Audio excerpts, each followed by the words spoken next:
Hi, Mikey. Yeah, double cats today. I have zero chair. I had to steal one from the kitchen. But I have double cats.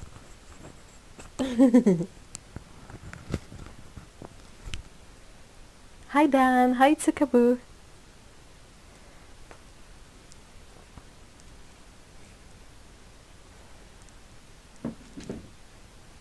Hey, Heather. Hi.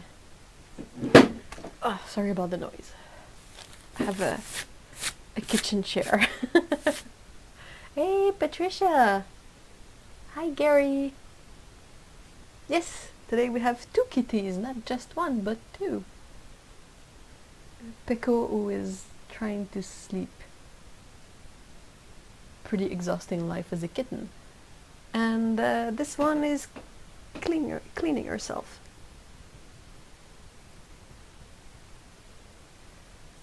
Hey, Juma, hello. How is Canada? It's hot. And it's supposed to be stormy today. Like rainstorm. Double trouble. Munching on a cinnamon muffin, that sounds great. I have a cold brew coffee with me. Decaf coffee, of course, because I'm a wuss.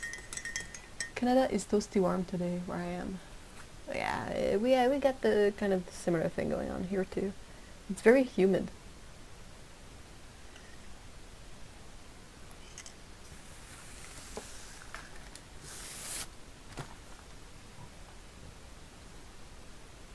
Hi, Elena. Hey, guys. I guess you can hear me, right? And you can see my hands and the kitties. This one is Scout. Whoop whoop. And this one is Peko. And it's nap time, apparently. Ugh, 33 degrees, bleh. So is it like that with feels like temperature on top of it, or is that the feels like temperature? Sorry for the shaky cam, I'm trying to attach my cord. Yeah, that worked. Okay, hold on.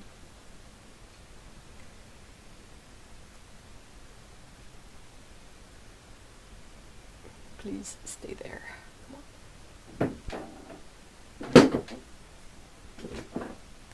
En France, c'est monté jusqu'à 45 Celsius. Arc. Wesh. That's 45 Celsius is way too hot.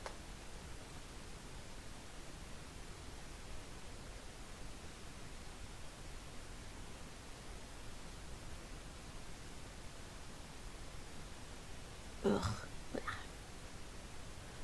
This is why I don't really like summer.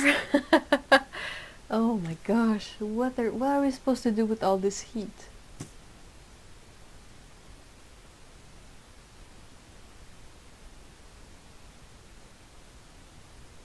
Like, what are we supposed to do when it's like 35 and above? Hey Lana, hey Stephen. Ah, 34 with the humidity. Bleh. Hey Otto, hi. No problem, no problem. Heat can go jump off a microwave.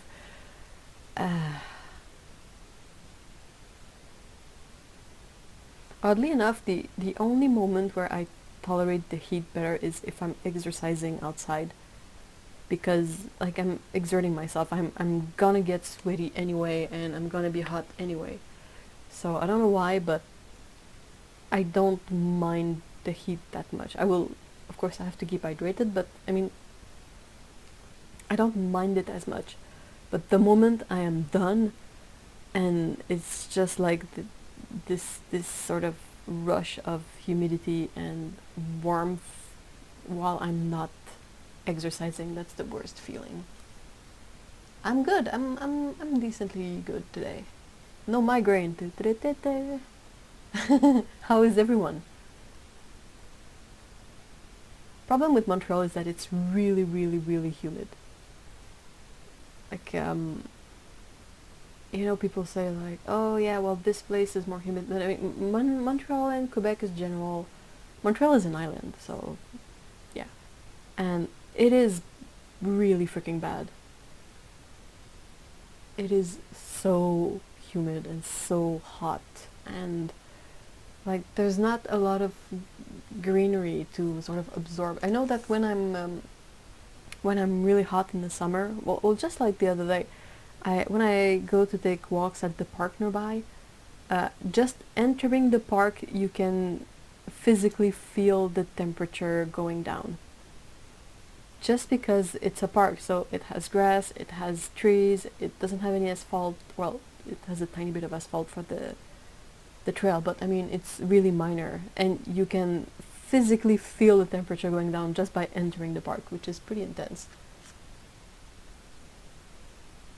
But yeah, it's really nasty.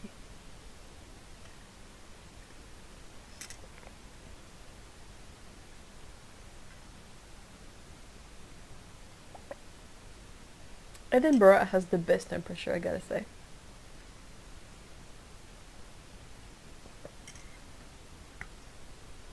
Ah, this is a good coffee. And I gotta point it out, but Otto, did you notice the cat cam? Double trouble.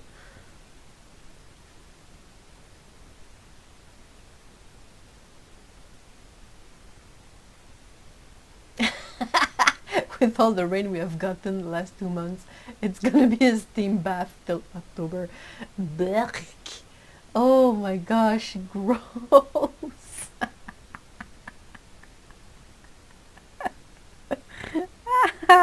That's really funny. I wish it would rain more. Just because the plants are always like dying and drying, and I'm like, poor little thing, all they want to do is grow. And like, even they get foiled by nature's capriciousness.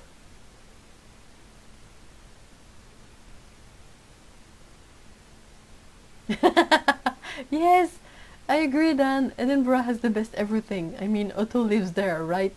Absolutely true and correct and right. Ah.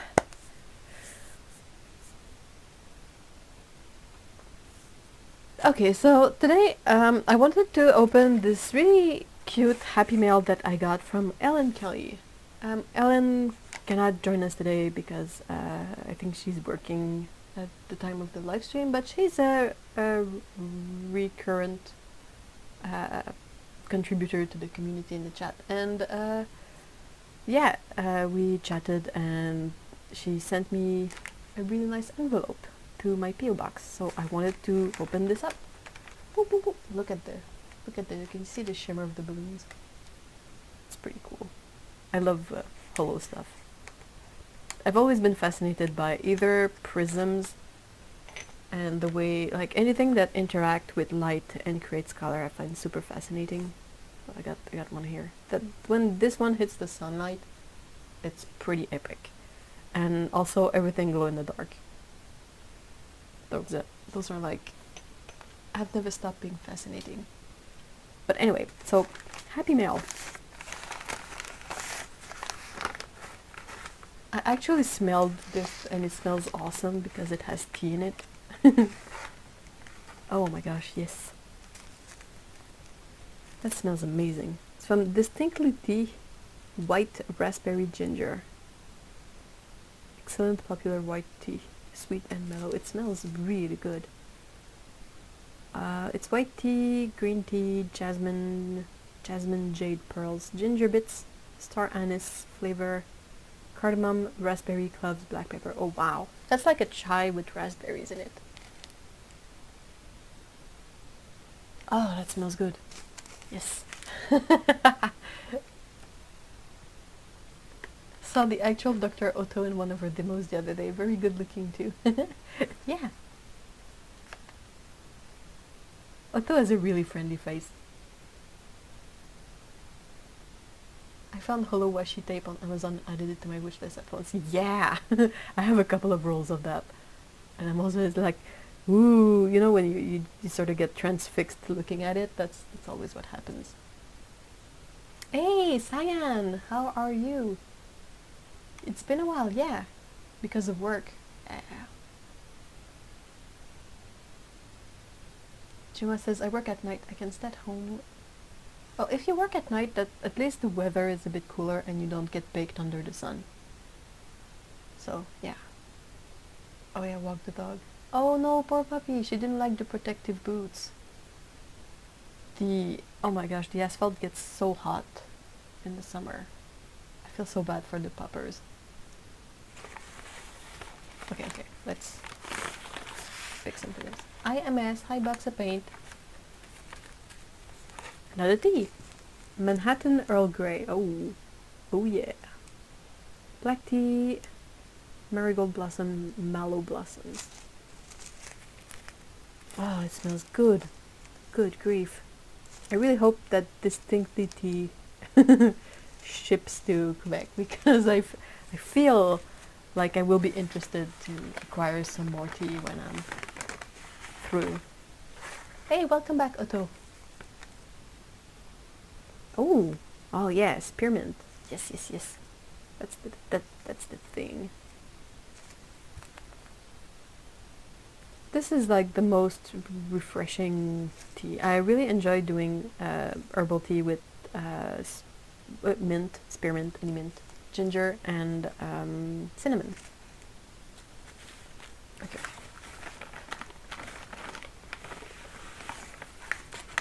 Oh, rooibos, which is a bush from the African continent.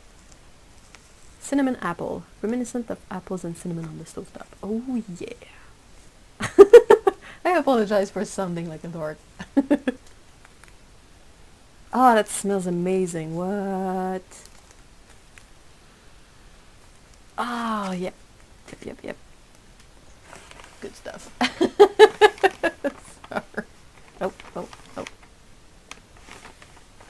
Yeah, the cats are complaining at me because I'm talking. So yeah, Otto, did you notice the super double trouble cat cam? What's for dinner, Otto?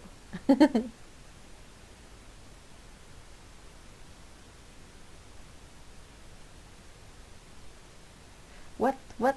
Heather says that it was once 52 Celsius from when they were young. Ew! Southern Nevada, USA. It's the same desert as Death Valley. I don't think you can find a more accurate name for something than Death Valley, I mean. Oh! Earl Grey Lavender. Yes. Oh, wow. That's pretty epic. Oh my gosh, they have really good teas. I'm impressed. Alright, I think I'm feeling stuff in the bag that doesn't feel like a tea, so I will gently put these aside. I'm gonna have to start brewing cold teas. Oh! What? Brown matter. Oh my gosh, yes. Is that... Wait, what's the pigment? What's the PR206? That's a lovely color. Hold on. So this amazing package is from Ellen Kelly. You guys probably remember her from the chat because she's often there with us on Saturdays when we chat and we have fun on Caturday. But I think she was working today. Cerulean blue red shade. This person knows me. PB35. Those are precious. Those are like the old Windsor Newton. Permanent magenta, yeah. PV19. That's a lovely trio of colors there. Okay, hold on. Windsor lemon. That's a pretty cool, that's a good triad, right? The permanent magenta. This one's gonna be what? Oh yeah, that one is good. That's PY175. That's a really nice neutral yellow. And cerulean blue is a great cyan. Okay. Yeah, Otto put the link in the chat, but if you are gonna buy paint anyway, Jackson's has a great big watercolor sale this weekend. They have a lot of discounts on almost everything watercolor. So Otto put the link in the chat if you wanna check that out. Yeah, it's a good time to grab some Schminke and Sennelier. Oh, hold on, something else. Brushes. Kazan Gold Series. A dagger. It looks like a really nice dagger too. I have one or two of them, but they're like from the Neptune range and they're like super flubby and soft. Hold on. More brushes. Oh, look at this one. That's a really nice mop shape. Like not a quill mop, but just a, regular mop.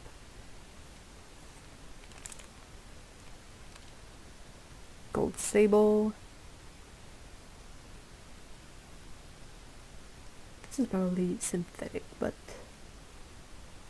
I'm starting to really enjoy painting with synthetic more. Mostly because it's perhaps easier to control. Hold on. Oh, a brewing guide! I'm the type of person who brews tea just by, like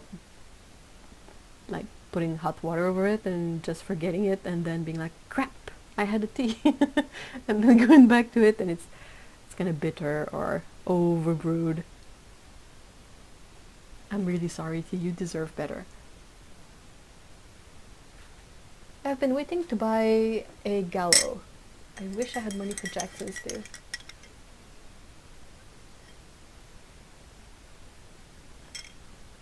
Hey, San.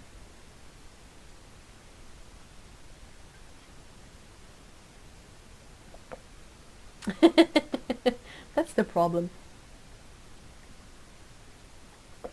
Patricia says regarding buying from the sale that she added up the total of everything she wanted and talked herself down of the ceiling. The weekend is still young, however. That's the issue. That's often the part that breaks me. Is that ooh, oh, nice. Is that I will often be able to talk myself down, but I will wear myself out too. Like I will keep thinking about the thing, and I will go back and check it again and be like, no, you said you were not gonna buy this. Step away from the cart. And then I'm like, okay, I close the tab, but then later in the day I have a lull and I'm like, hey, I could go check that thing out again, and I go again, and and sometimes I succeed in resisting, but other times not so much. Luckily, I'm quite I'm quite stocked for paints at the moment, and yeah, I got a few things that were on my wish list anyway. Like really a few things, a couple of tubes and some empty pans, but yeah, you guys know my collection is quite extensive, so.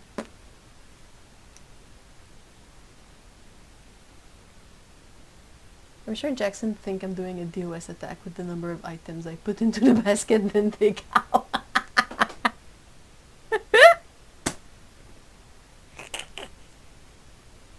Oh my gosh, yes! And I hate their wish list and cart system because you have to remove everything manually and it takes forever to reload the page, and it reloads at the top of the page, and then you have to scroll down and remove the next thing, and it does the same thing over again, and I just hate this. Okay, so these are pretty cool. These are Derwent sketching. I think these are water soluble, right? There is a light wash, which is HB, a medium wash, a medium wash, a 4B, and a dark wash, an 8B. That's exciting. I'm really excited to try these because it's really convenient to like travel with these. I say travel as if I were traveling, but say I want to draw and add a bit of water medium, we can just like scribble with this and bring a water brush and activate it perhaps. Oh, I've been there.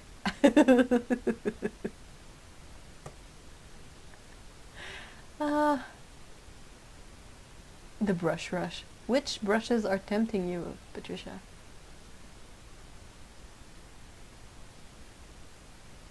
I think I have about worn out my Princeton Elite number 8 run. Well, that's a good thing.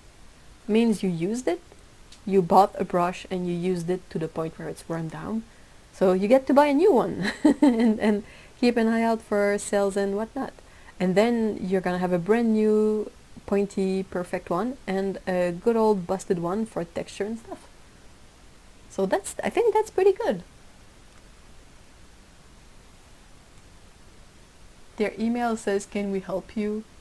And I'm like, yes, make everything cheaper. Sponsor me! Sponsor me!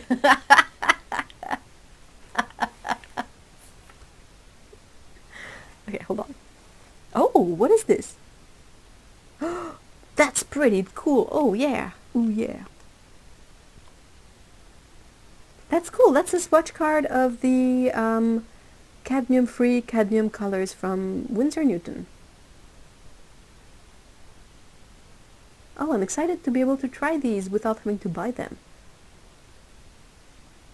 They, you know, I would have thought that since they made cadmium-free cadmium colors, yeah, or whatever, they would be more affordable, but they're like super pricey, just like regular cadmium colors, and I'm like, oh, okay, thanks, I guess. I'm confused about great art. They list 10 half pans for 50 pence and 10 full pans for almost 10 pounds. What?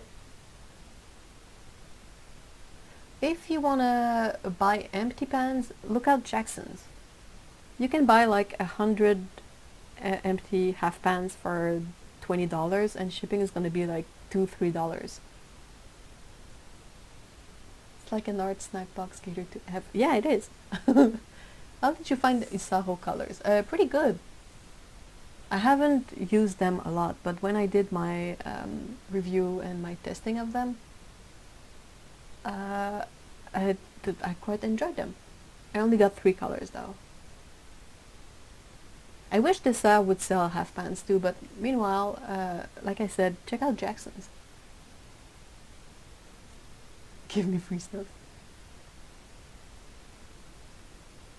Yeah, that's a dead card. Hold on, I'm catching up on chat. I keep a steady card up on Amazon. They don't just send out one email, maybe 2 every other day. Yeah, that's bothersome. Like, you put something in a cart and then they keep prodding you. Like, I was able to walk away from the cart and then an hour later I receive an email that says, "Hey, you forgot your cart. Do you want to buy this thing?" And I'm like, I want to buy it, but it costs money and I'm on a budget, you know. This was sent to me by Ellen. You would have to ask her. You can ask her on the Discord server if you, perhaps she can provide a bit more information. Yeah, Daniel Smith only has cadmium hues. What's the point if they're not going to be cheaper, right? Exactly. Oh, ooh. I got to.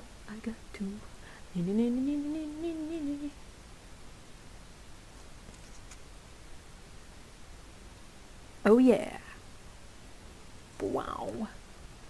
Hey, Denise! Oh my gosh!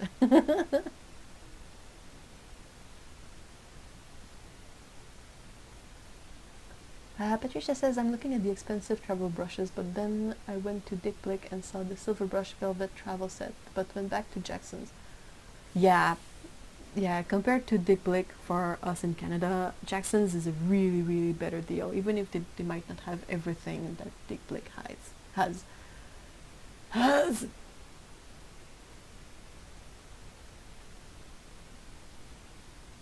They're not quite the same. I have a ton of medium ones that work fine, but they don't fit as nice as the Schminke ones. The Schminke ones are really, really nice. How's the weather in Texas? hot.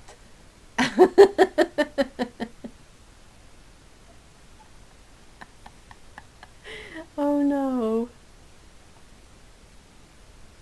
Oh, that's awesome. MS, I'm pretty sure you told me your name at some point, and I'm sorry, but I can't remember. But that's really kind of you. No problem. Whenever you're ready. Then you just see somebody's demo and you have to have that added to your car. Oh yeah, and there's always something new, like you realize that this brand has new colors out, or I don't know, you paint with a set and realize that one color is almost out. Unacceptable, even if you have that color in like 20 other sets. No. I'm good, Denise. How are you? I saw the debacle of the move and all of that. I hope things are sort of settling down. Yeah, it's been a while, but you've been super busy. Oh, okay, next thing. Oh, this is so cute. It says journal. JanetHillStudio.com. Oh, that's a good sketchbook. Yes. I'm trying to sketch more at the moment, so I'm really excited about this kind of stuff. Like I have goals to try and say fill something like this full of sketches in a month, just to get some momentum. Oh my gosh, there's still more stuff. Okay, a card. Perhaps I should have opened this first, you know. Let me grab my letter opener thingy.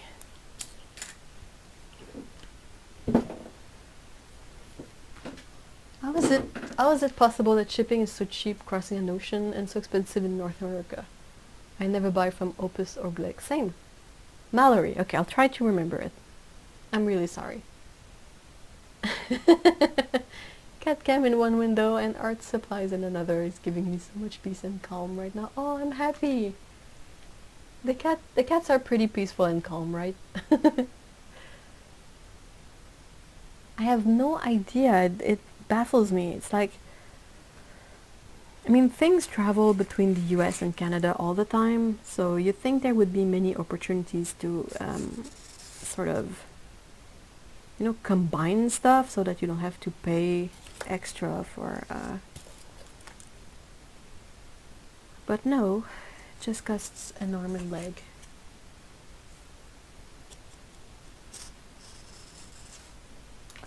Hopefully, yeah, good. Oh, that's, what? Is that a picture that Ellen took? Hold on. Yes, this is one of her photo cards. Look at the picture. Look at the photo.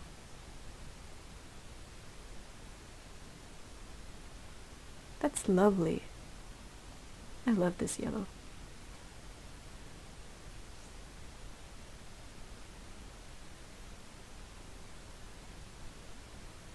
Texas and Nevada living in a volcano. Question, are there any new pigments in those non-cadmiums, or have we seen them before? I don't, well, yeah, of course they don't provide any pigment info on the swatch cards. I don't know if they released the pigment info for these yet, which I'm like, why not? Why would you not release the pigment information? Did you see Theo's videos from today? No, I haven't. What is it about?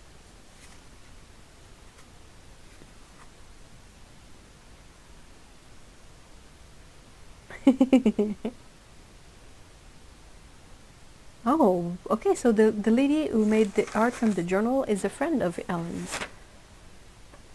That's really cool. I hope this is on screen, yeah. Oh, ooh. Ooh. I keep making weird sounds. Okay, hold on. Ooh, there's still a goodie in there. Hey, that looks just like the set of Aquafine paints. Let's check this out. The US charges way too much for shipping compared to other countries. Oh, Canada is just behind. I think Canada is worst. Seriously. Oh, I love this box. It is so soft and round. It's a good tactile experience.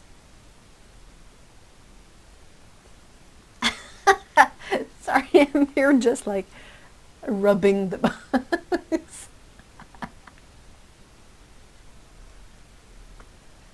Hold on, it's apparently they wait, Dan, you're saying they don't plan to release the pigment information from the not cadmium colors. What? Ta-da! Ooh. Hold on. Oh yeah. Oh yeah. Let's name those colors. It says color made in the UK, assembled in Dominican Republic for Lucas Nurchau. Anyway, Germany. Okay, so it has lemon yellow, cadmium yellow hue, cadmium red hue, magenta primary red, cyan primary blue, ultramarine, viridian, phthalo, olive, yeah sure, olive green, yellow ochre, English red, raw umber, Payne's grey. I'm really curious about the hold on, let me grab the hi guys, let me see if I can find the swatch sheet I did for the Equifine. It's gotta be in there somewhere.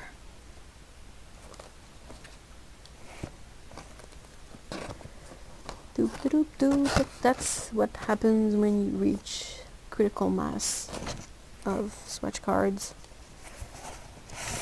and you're not very organized.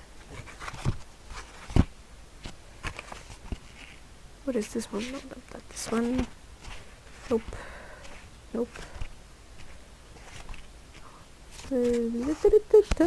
Somewhere in there. Hello, kitty. Hello. Hello, sweetie pie.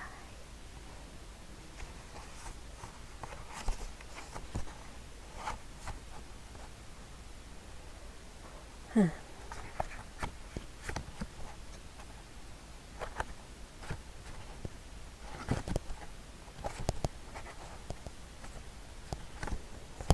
So many pieces of paper.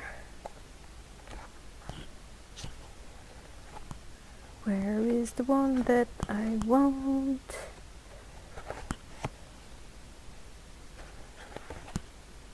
Oh, is that it? Yep, that's it.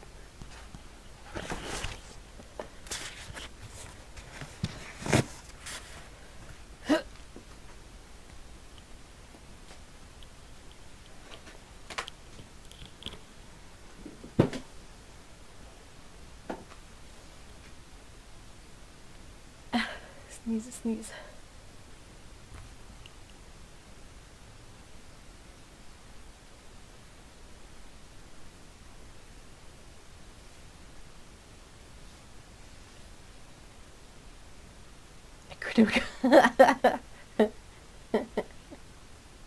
Yeah, I also have a critical mass of paint, but pretty sure you guys can infer that on your own at this point.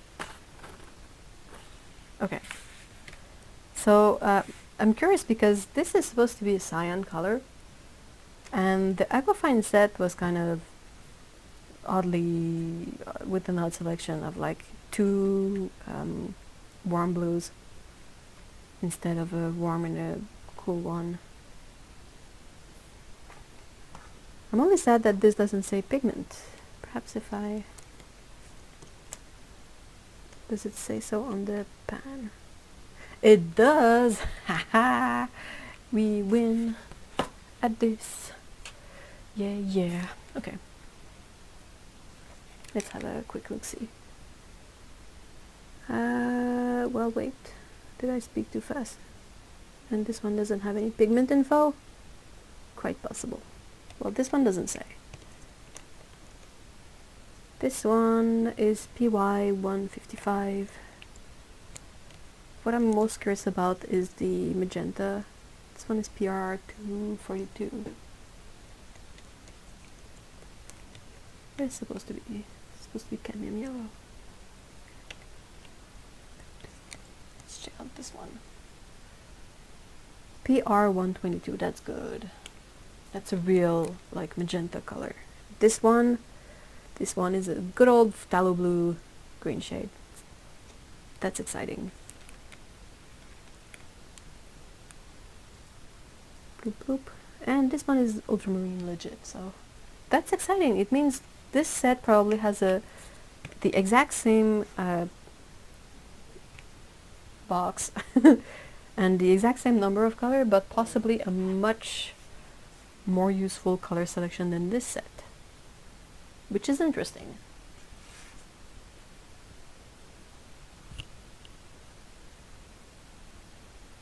Hey, that's good news! Patricia, that's awesome! Patricia says, I have some happy news. My chemical sensitivities are reducing. I was able to use M. Graham yesterday with no reaction. That's great! They are super nice paints too, so I'm really happy for you.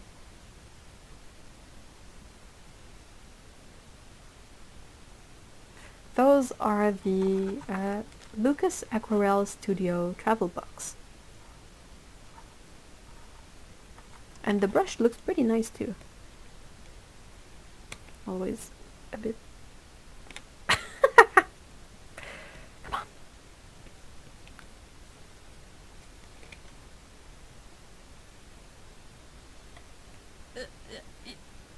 I love M. Graham except for the lack of pinks in their range. Yep, that's a fair assessment.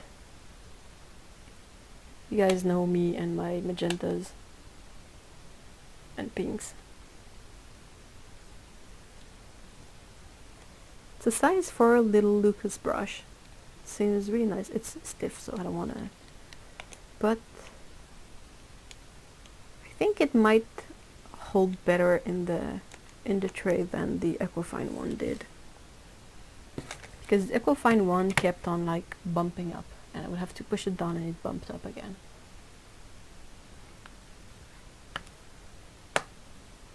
Oh, I love that. Mm-hmm. Clip. Okay, that's a good clipping sound. I will put this... Hold on, let me grab the teas so as to not contaminate the teas with paint. Stay there. Cute journal. Cards. So yeah, first of all, thank you so much, Ellen, for sending me all this stuff. That's really, really awesome, and I'm super thankful and grateful and excited. Hold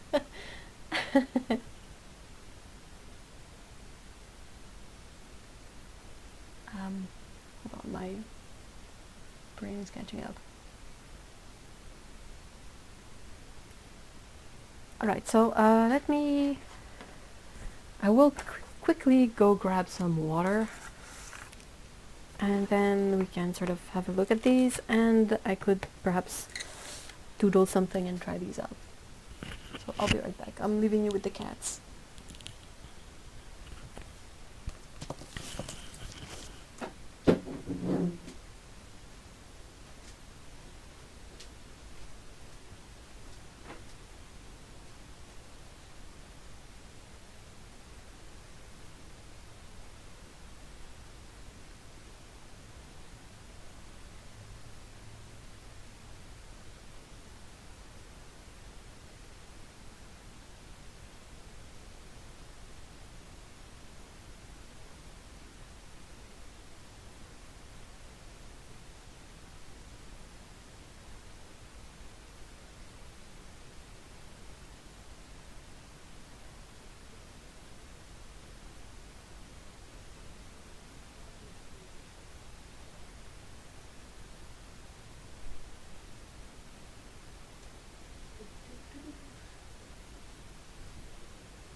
Alright, so I got to...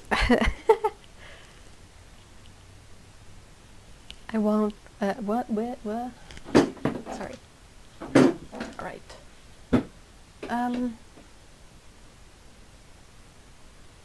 TNR supplies happy ev. Yeah, that's pretty much it. The only thing more needed is cats, and I have 2 here. Yeah, tea, art, and cats, very happy. And you guys, also you guys.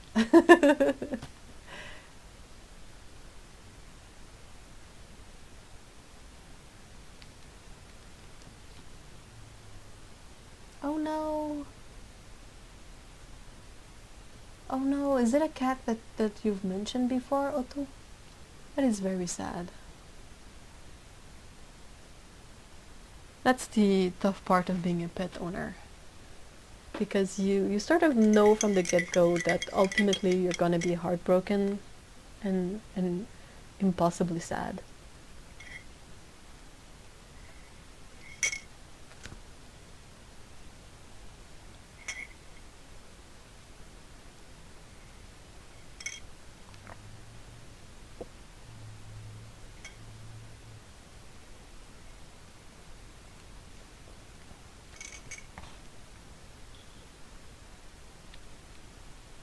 Aww. Gosh, that's heartbreaking.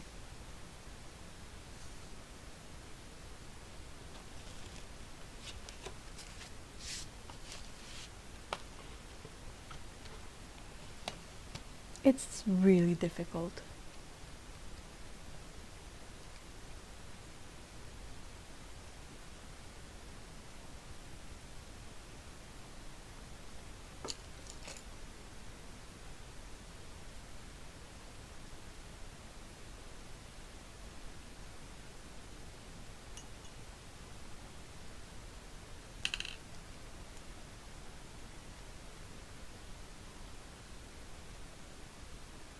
There are well, there is not really any pet that will live as long as a human, so yeah. But yeah, I agree with Heather. Heather says the joys, such as when they get the zoomies and make you giggle, far outweighs the pain that comes when they leave us. It is definitely worth having them, but it's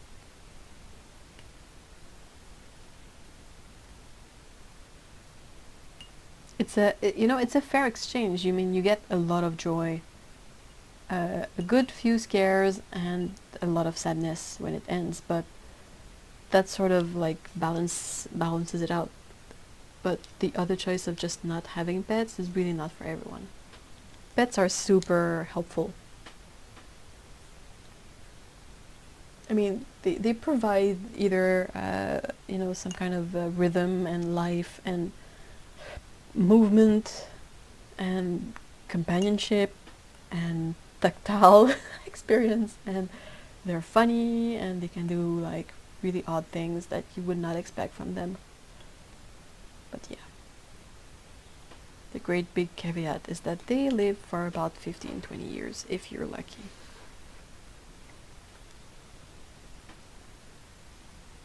There used to be 3 of us who hang out a lot, and between us we had 7 cats. Crazy cat lady support group. Oh, yeah.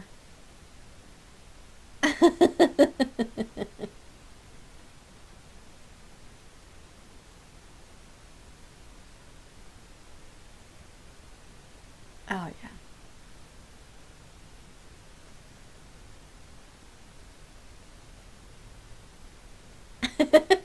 Yeah, that was a cat contributing some kind of support as well.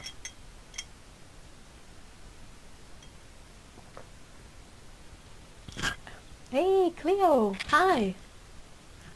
The angry foster cat who lives with us... Hold on, I'm losing the mic. Lives with us was looking very frail, but I tried a new diet and she's recovering and I think hates me 10% less. Of course that was a tortie. Hi, Shiba! But yeah, I saw, you guys know of the helpful Vancouver vet I've mentioned this guy a couple of times. He is a sweetheart, and his cats are like incredible. Is a trio of cats a friend from? Oh, okay, okay. So not Cassie, not the Cassie family. But yeah, the helpful Vancouver vet. It's Dr. Yuri Bernstein, I think, and he has cats. He's a cat owner, but he's also a veterinarian that, you know, cares for cats and dogs. And he has a super wholesome channel. And where was I going with that? Oh wait, oh yeah. He speaks at some point that sometimes cats can be really angry and aggressive because they're in some sort of pain. And it doesn't mean like it's not pain necessarily like great illness or like something dreadful, but it could be like food allergies, it could be fur mats that pull on the skin and hurts them, like arthritis, anything that provides a discomfort to the pet will make them grumpy and might make them aggressive. So if you have a cat that is very, very angry and was looking very frail, it's possible that something in her previous diet was causing her to feel some discomfort. And now that you switch to something that suits her better, she's a bit less hungry and she's recovering better. It is really helpful. It is a good channel.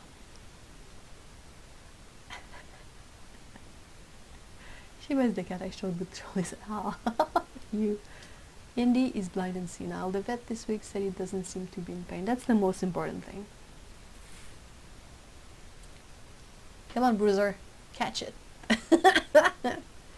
That makes a lot of sense. She's getting much less cranky and is not beating on my leg every time I come near. That could be the thing. And the main issue with cats is that they are really super good at hiding pain.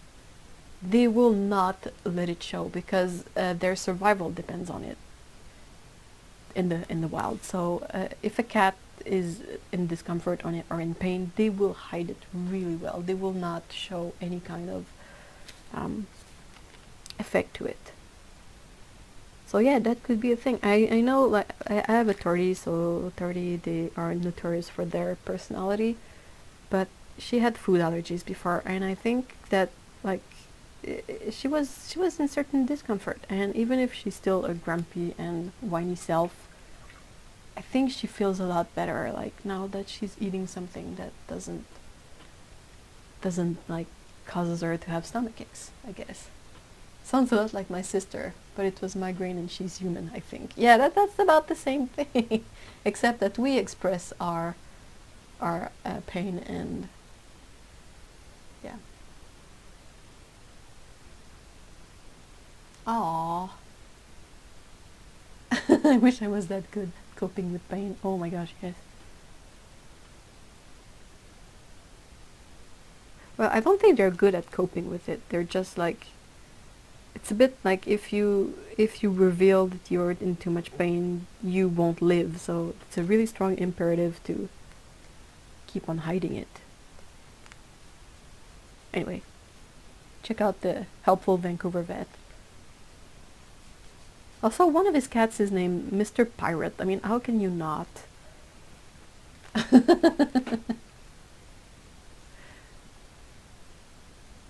Our vet said, well, Lana says, our vet said that especially pets with a rescue background do not show pain that much.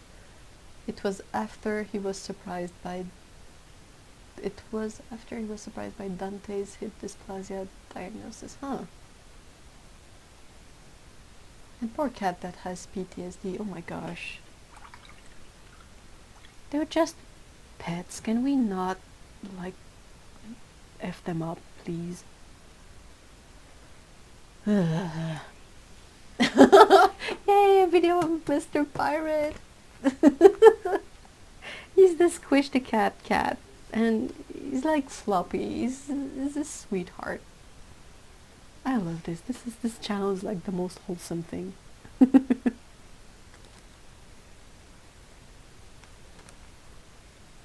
Ah, that's nice. That's a good red. Yes.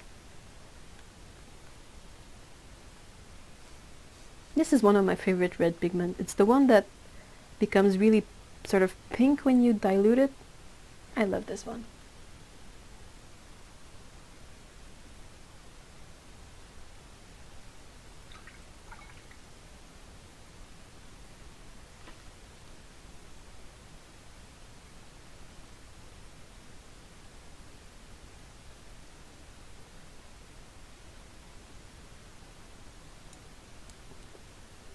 Dr. Yuri has another cat that is a small female, and she's called Claudia, like Claudia. And I'm like, yep, this is the content I want to see on. Ah, yes, that's a good magenta, guys. We have a good magenta. Woo! Like, can you imagine? I think back to myself some 20 years ago when well, it was much. Anyway, a long time ago.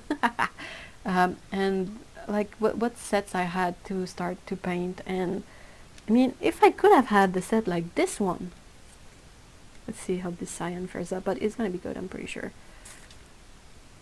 If I could have had a set that is this well chosen in terms of primary, I mean, I can't imagine how much more fun I would have had. So I'm so happy that these sets, like this is a student travel set. It's probably not incredibly expensive, probably quite affordable, and I find that super exciting because it makes this a lot more accessible and a lot more fun. Like, say you're a beginner, you don't necessarily fully understand what's going on, but at least you can sort of eliminate from the list of potential problems your paints. It's like I tried to start to learn to paint with the cotton set that I personally don't like, and yeah, you can't get strong colors with that. I still enjoyed it, but I mean, I never thought that watercolors could be strong. Ooh, that's lovely. Before I tried something else many years later, you know, you try to paint a night scene with the Cadmium set, and it's just like, why can't I make this thing happen? It must be because I'm a sucky painter, because you know, it's like it necessarily puts the blame on the fact that you think you're not good, but it could be the paints, and it could be experience. You know, I'm not saying that I was good, far from it, but at least having good paints from the get-go eliminates this option, and you can focus on discovering techniques and you know, getting better at painting instead of fighting the paints, fighting the paper, fighting the brush, and trying to get better at the same time.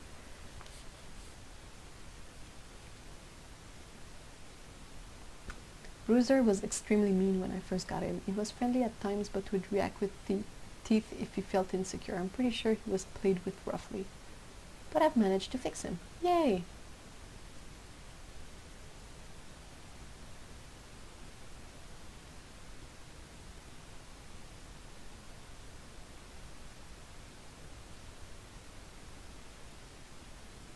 Yeah, I'm reading the discussion about pain, and I agree. We sort of get used to it, and when relief happens, you're like, oh, ooh, wait, hold on.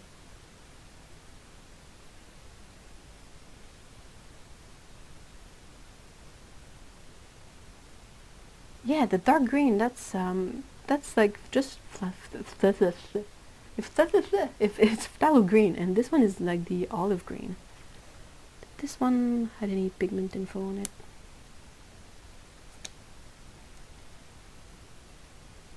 It's PG 36 and PO 36. Interesting. I think Schminke has a similar mix. I'm loving this travel set already.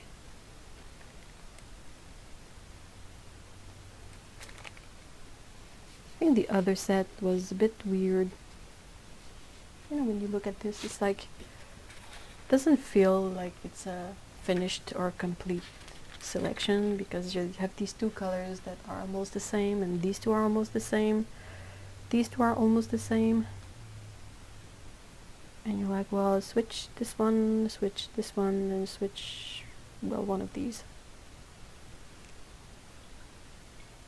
Do the Lucas paints give pigment information? Not on the box that I could find, but on some of the tins. Like, you have to look at the tins, what am I saying? At the pans, sorry. Like, let's grab one I haven't wet yet. The pans have the same model as the Aquafine one. And you can see on them, like, say this raw umber is PY155, PBK7, and PR76. So it doesn't say on the packaging, doesn't say there's no wrapper, but some of the pans. I say some because the first yellow I checked didn't have any information regarding pigment. It's a lemon yellow though, so I'm pretty sure it's gotta be PY3. The little brush is the one that came with the set, so it's a Lucas brand small brush. I'm really excited when they include brushes that are bigger than the size 2 from the pocket the pocket set from Cadmium. It's like, when am I going to use a size 2 brush? For details, but it's not a good workhorse brush. Well, this size 4 is a bit better, you know. What is this color? English red. Oh yeah, really? Okay. That is super nice. Probably gonna color shift as it dries to be a bit more muted and a bit more, yeah, a bit more red, less orangey. Let's check out this raw umber. Nice. Really nice. Oh yeah. I'm loving this. Oh, this is such a great set. Thank you so much for sending it, Ellen. I'm excited. I'm really happy with it. It's like this one, but actually good. Actually makes sense, you know, to have this color selection. And a good Payne's Gray that is nicely on the blue side. Which makes it extra useful. If you compare with this one that was quite black, this one is really like a sort of a deep blue indigo kind of color. Well, this is super exciting.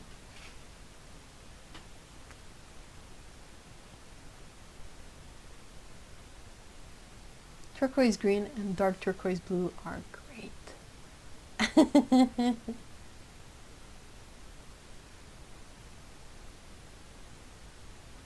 Yeah, the yellow ochre is really, really lovely.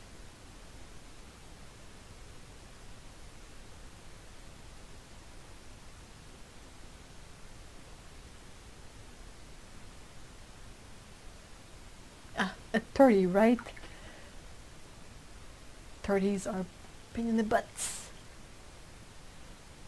It's to bite and shred me regularly, but was able to learn first to stop at a no. Oh, that's good.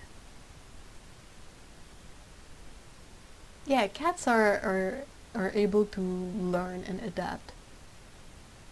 Just gotta know what to do. French and English trying to come out at once, that happens all the time. I love Lucas Artist Grade tubes. They're huge, 24 ml. I'll have to check that out. I think these two wells, I gotta say, I'm not. Perhaps you can like stuff in a sponge in there, or like some paper towels. Let's see how beady or not this lid is. It's a bit beady, but I feel like if it's anything like the Aquafine tin that I tried, you use it for a bit and it pretty much goes away, this sort of beadiness. And it's like here it's not beading at all. I can see my color well. The brush is nice. It's a synthetic, but it has a nice point. Also has a hair sticking out. Hold on.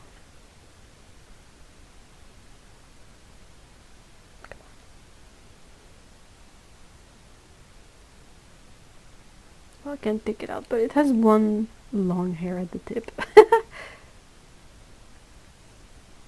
Doesn't really have any impact.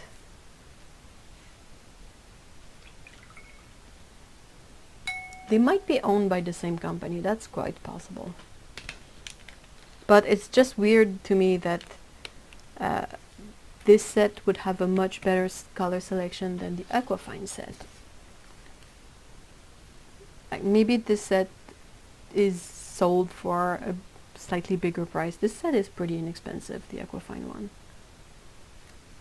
But yeah, I mean, this at least has a kind of a working split primary in there.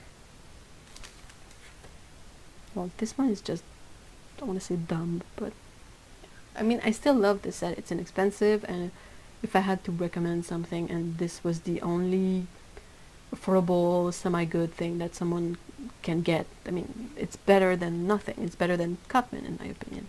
But why this color selection?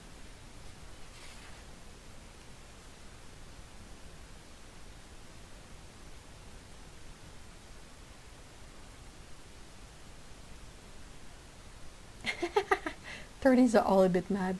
Please don't tell them I said that. No, they are. The Dale Ronnie company purchased Lucas. Oh, well, that's interesting. Then why would they have this lovely selection here and this weird selection over there? It's odd.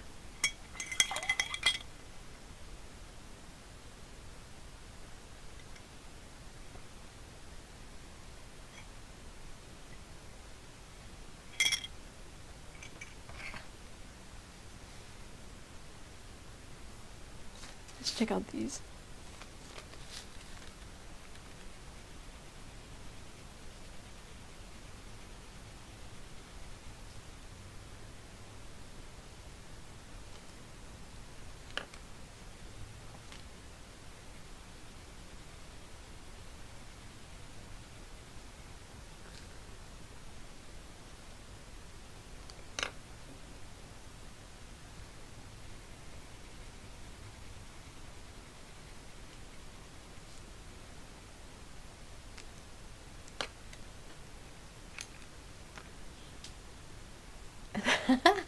That's your favorite 12 colors layout, Denise? That's pretty cool.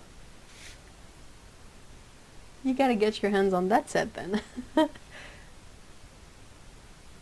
I'd be curious to know how much it retails for. Yeah. Because, I mean, if that's around, what, say $20 for a set, that's definitely a good grab. For beginners and like experienced painters. Whoa, that completely dissolved. You can almost lose the pencil marks I did. I don't know about specific colors, but the general spots are accounted for. Yes, that's good. Do you carry a purple in your selection usually? Because I think you were saying how much you like mixing PG7 with like dioxazine purple, or do I remember that wrong? Or was it with this magenta? The magenta I'm super happy with. Like every set should have this freaking color in there. It's a primary color. You cannot mix magenta with anything. It's you can mix red with magenta and yellow, but you can't mix magenta from anything.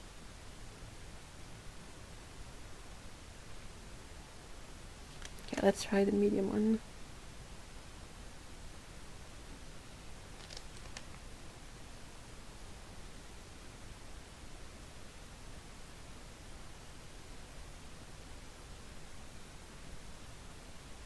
I think the lines are possibly a bit more visible, but it's still pretty. Jerry's is selling it for $12.14 US. Okay, that's a good recommendation for if you're in the States, or if you have access to this set and you're a beginner and you're looking for, or just, you know, not necessarily a beginner, but summer is here, and say you have a vacation and you want to bring some paints, but you don't want to bring your expensive Daniel Smith set or whatnot. $12. And you even got a brush for details in there that you don't have to bring extra with you. and a mixing area, that's fine. I mean, what more?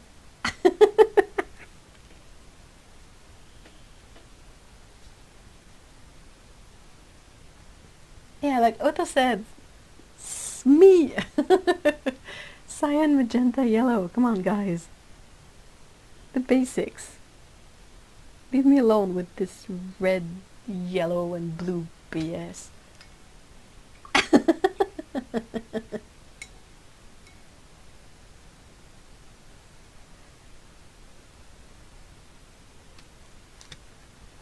I love how well these dissolve in the dissolve. I don't know how to speak anymore. I'm not quite sure why they have 3 hardness. I will have to experiment more with that. But they dilute super well. Perhaps it's more in regard to the way they smudge. Yeah, I'm triggered. That stupid triad is always triggering me. If I was into color tattoos, I'd get this. Oh, I should get that as a tattoo. That would be so me.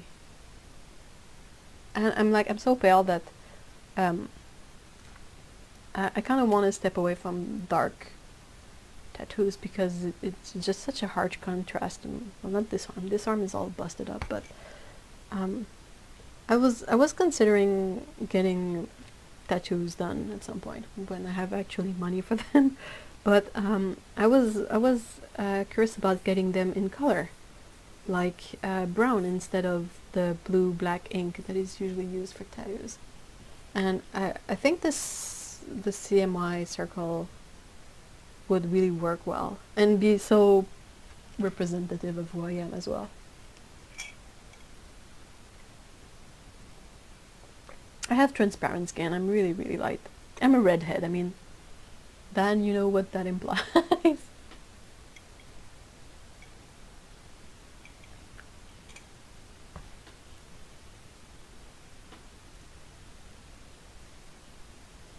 I saw that there's a CMY badge on Etsy as well, and I'm really considering getting it at some point. That that red, yellow, and blue triad. I hate it. I hate it so much. They still teach kid red, yellow, blue. No! No!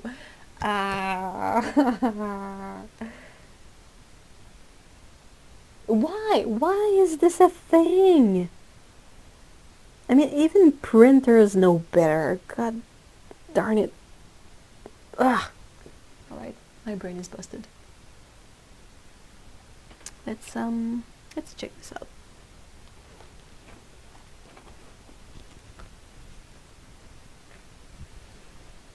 I didn't learn CMY until I went to graphic design in freaking college. Please don't explode. Please don't explode. I can't with this freaking red, yellow, and blue rubbish.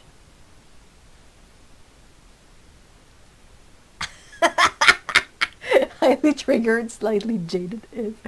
Yeah. I'm not happy with this rubbish.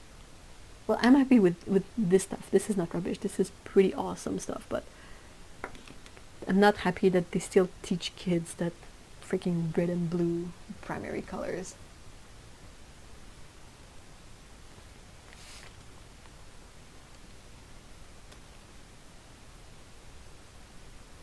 Oops. We have a bit of a binder situation here. Usually the case with the heavier pigments like this one. Up. Look! Well, okay, it's bright neon pink, but magenta, yellow, and cyan. The 90s had it. The 90s had this stuff covered. This is a legit box that I got as a kid in the 90s.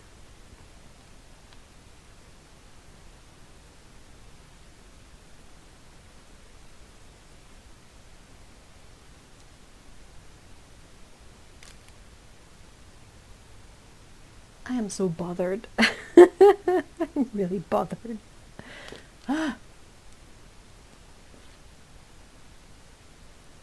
No, why? Why are you team red, yellow, and blue, Dan, other than to make me explode?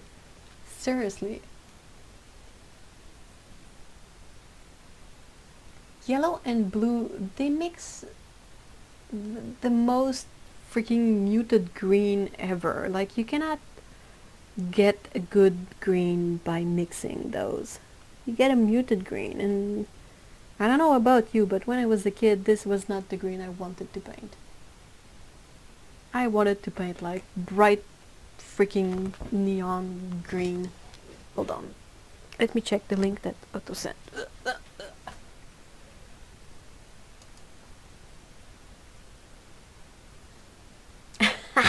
Yes. Yes. The Samurai Cat t-shirt. Yeah. Oh, it's good. I gotta come back to it later.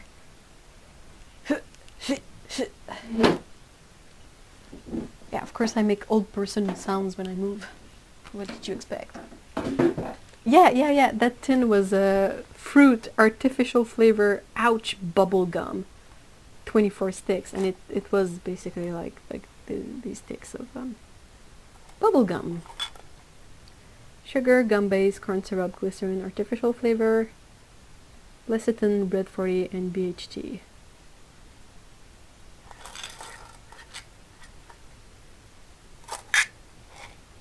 My dad held on to it, like he put like some stuff in there, and when I saw it I was like, oh, you still have this one? He was like, do you want it? I was like, can I have it? I was like, yeah, sure, I just gotta, empty the stuff that's in there. And I was like, yeah, I'll grab it. Never poke at Eve Dragon with the RIB stick. Ah!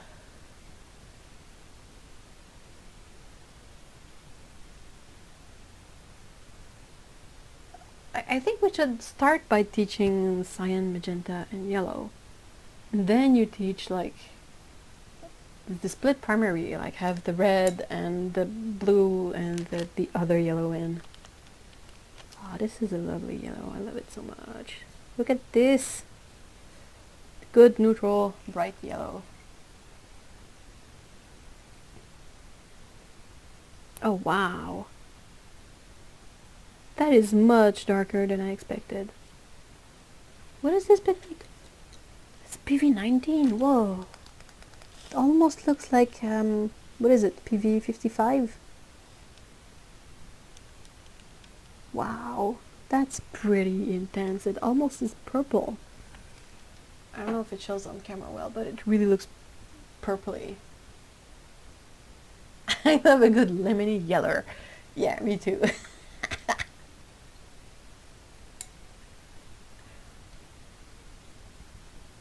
Ah, this color. I love this color. Team cyan all the way. I don't usually like to use fresh paint because it's kind of weird and a bit goopy, and I don't really know how to use it all that well, but that's pretty. Do you have swatches? Yeah, hold on. Let me grab my good old neglected swatch book.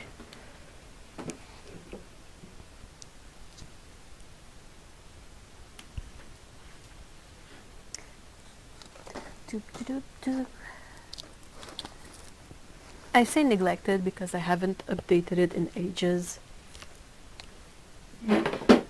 So it's useful, but yeah. Hold on, what? Let's find the PV19 page.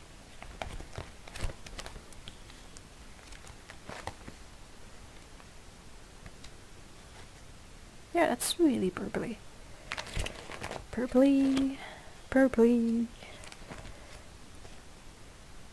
Okay, I have a bunch of Queen Violets here. I have Daniel Smith, and this one is M. Graham. It's really in the same vein, but it reminds me Oh wait, I have all binds as well. They are all fairly similar. Let's see. Yeah, it reminds me of this color, but obviously it's not exactly the same color. That was Queen Purple from Schminke.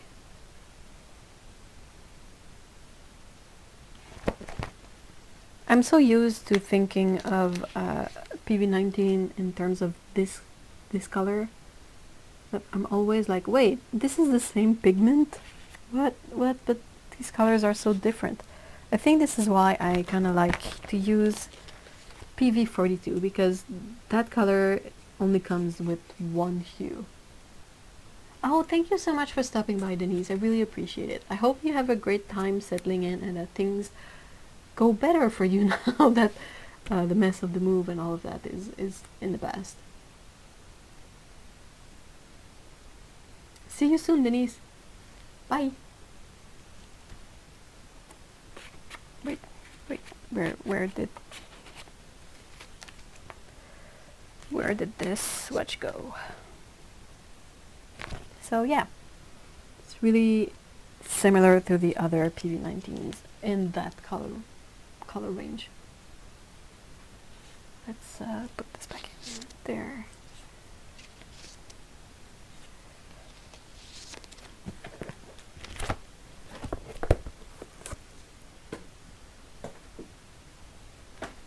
I still have this. I think this is like a good transparent burnt sienna-ish. Really? Really? Really?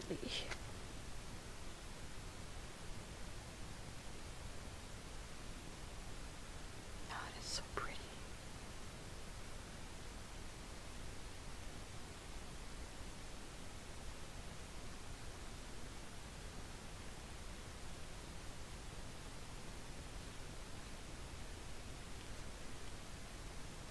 It's Canada Day long weekend here. Is this also the American? Yeah, I was curious about that. I was wondering if the 4th of July weekend was this weekend or next weekend. Because I think the 4th is Wednesday. So like right smack in the middle of the week. I think. Wait, maybe not. Oh, it's Thursday. Is it? Coming weekend. Okay.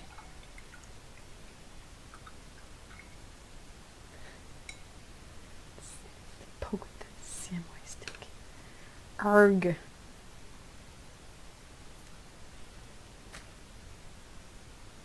That's some pretty awesome stuff. Let's just put this over here. And do I have any spare paper around that I could try and do a sketch on and then paint it? And nope.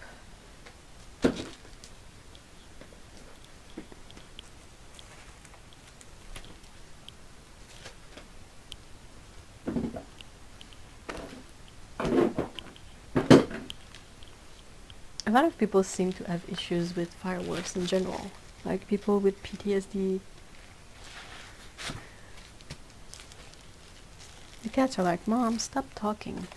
We want to sleep.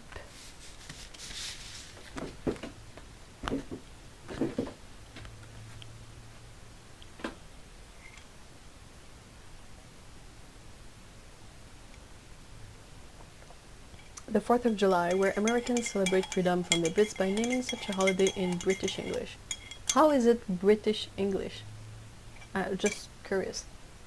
We tried watching the TV series that is called Turn Washington Spies, which it's kind of a part of American history that we're not super familiar with here, especially in Quebec, because we're kind of a different setting than the rest. But yeah, so it was interesting to watch because I have like no previous knowledge of this, but at some point it started being more about the drama than actually spies and stuff, so we took a break from watching it. Brits use day, month, year. Americans month, day, year. Yeah. Month, day, year is really confusing. Like over here in Quebec, in French, we use day, month, year as well. Yeah, which makes sense, you know?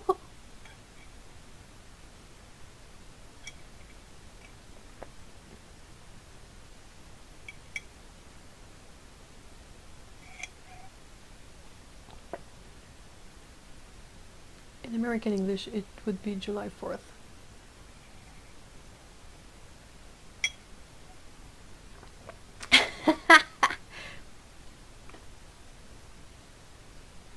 Yeah, you gotta keep them in order. It's either the year, the month, and the day, or the day, the month, and the year. But if you switch it around, it's just super confusing.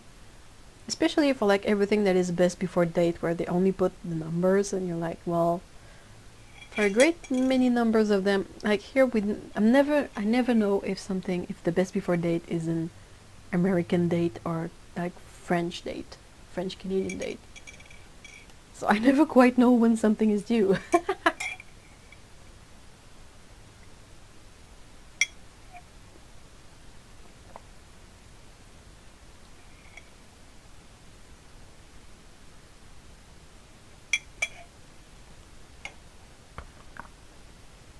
Well, month, the year, yeah, it makes sense when the year is not an issue. That's true, but like say you want to organize a bunch of files, it's probably better to start with the year, the month, and then the day.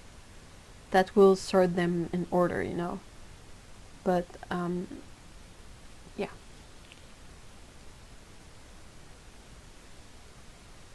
I edited a cool book for kids about one of the women in Washington's firing, but I heard that they used her in that series to be a love interest, adulterous affair. Yeah, was it Anna Strong?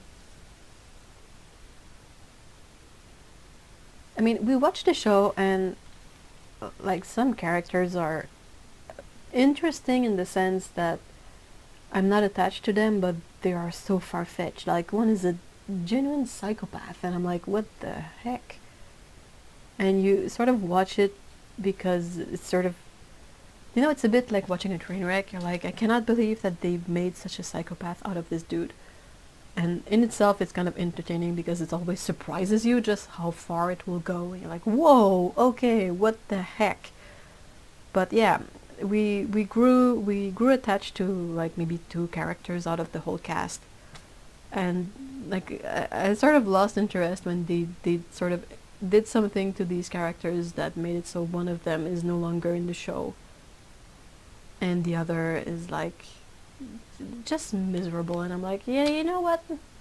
I could watch Brooklyn Nine-Nine instead, and that's what we're gonna do. Ah, good grief.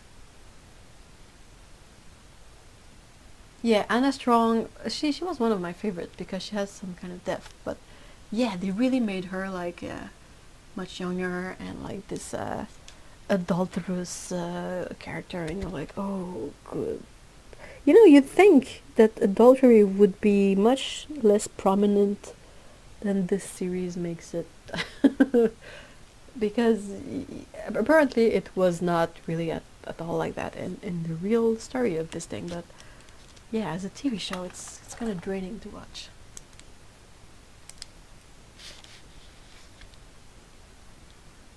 It's gonna be Canada Day on the 1st of July.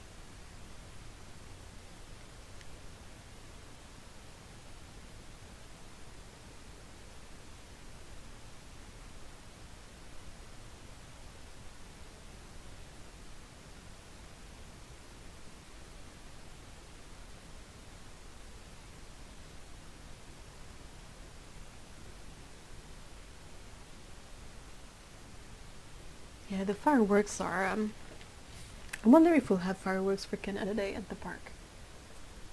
But yeah, they're super loud, and I'm always like bothered because people bring super small dogs over there, and some of the dogs are terrified of the noise, and the owners they just laugh, and I'm like, yikes.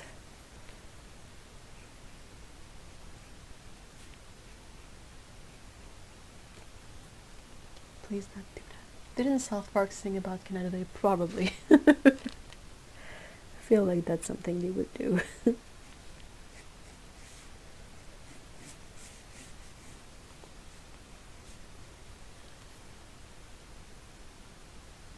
Hey, Fractious Cat, hi! Oh, thank you so much for the kind words, I really appreciate it. I will celebrate Canada Day by watching old Corner Gas episodes because I'm obsessed with that show now for some reason. What is it about?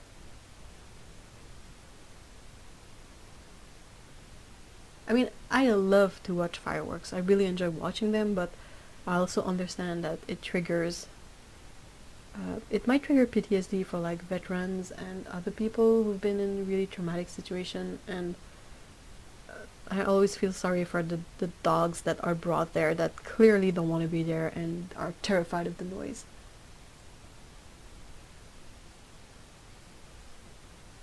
What is Garner Gas about? I will have to check that out. I'm curious.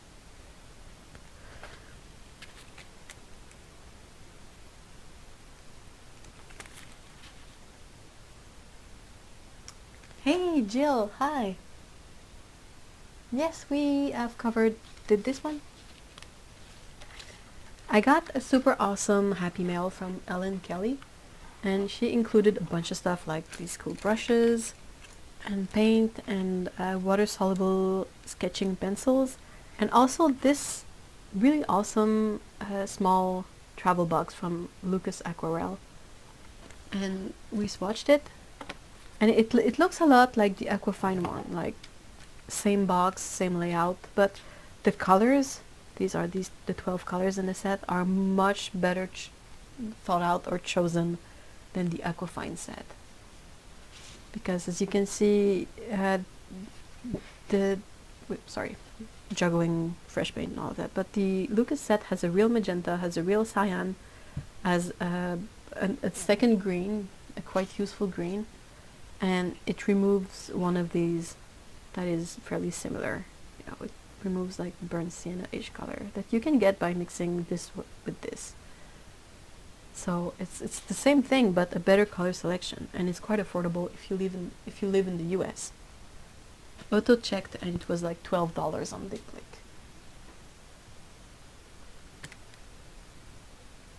It's a sitcom about a small farm town in Saskatchewan where people are pretty weird. That sounds pretty cool.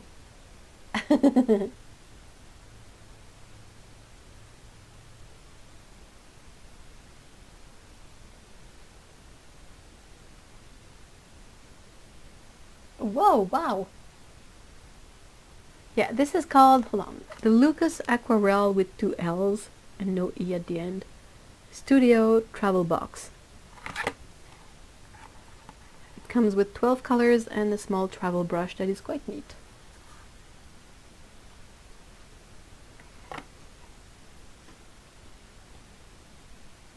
Hey, you're welcome.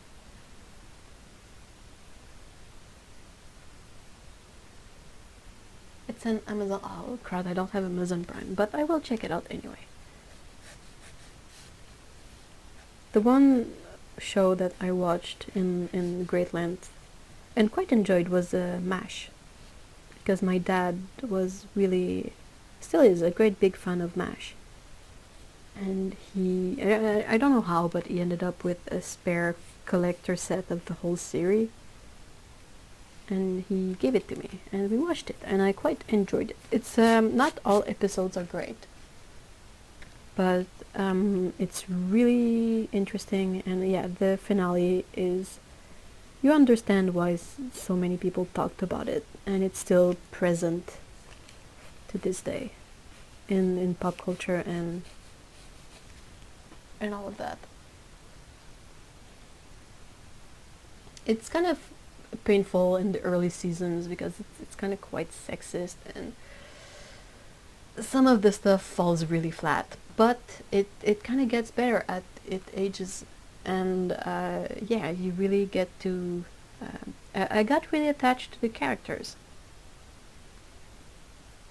and it was really sad to watch the end of it, and I gotta say I cried because you're just like, as much as MASH sort of is a comedy and presents some kind of generally funny situations in kind of a really serious setting. The ending kind of drives home that war is not a comedy, and I think I'm due for rewatching the whole thing. It is a really good show.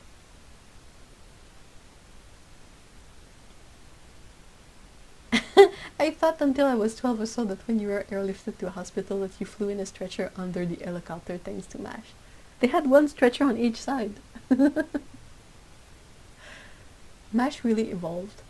Yeah, the first few seasons they're like you're like, oh, what am I watching? But it kind of got better really fast, and you have all sorts of weird thing in there. Like, well, hold on, it's been a while, so I'm not super good on the names. But the guy that tries to he wants to get out of the army by being declared insane, I think.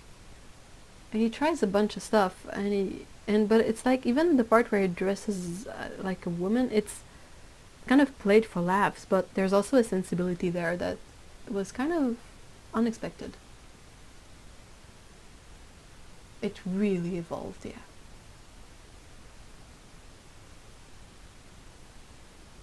Hey, Gracie.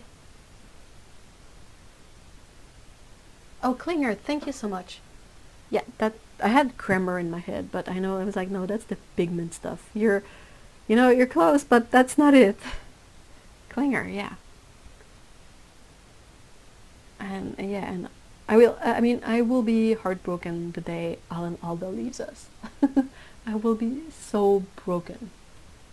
I love him. He's a good guy, I think.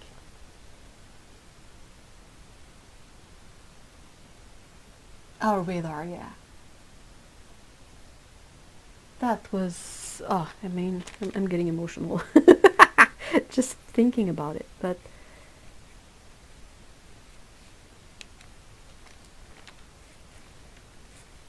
I love, I can't remember any names, which bothers me because I'm like, dude, that's one of your favorite character and you can't remember the name. But uh, the posh doctor that came in later, he came from like a sort of a rich family, and he was really like broken in to the process. Like at first he's all trying to hold on to pretenses, but they all at some point realize that this is wartime, like surgery and stuff, and you gotta think super quick and you gotta focus on saving people and propriety and like making things nice with a little bow and all of that goes. Yeah, it was a movie at first, and then they made a series on it. I don't think I've watched the original movie, but I watched the whole show. Is it Pierce? Isn't Pierce one of the generals? Somebody the third. Yes, that's it. That's it. Oh my gosh. Charles Winchester the third. Is that it? I think that's it. Yeah, there has to be one. Yeah, Charles Winchester the third. And he comes over and he was like, trying to. And you got the other two, like you got Alkai and the other guy, the one that had a wife and a kid, and they were already like brewing their own moonshine and just like yeah, we've found ways to cope with this, and we abandon all pretense that this is like grandiose surgery. It's about saving people.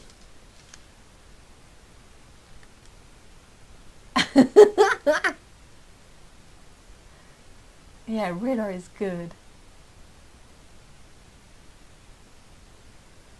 Ah, when he would Pierce is one of the general. I think is the second colonel general that comes in. Is that it?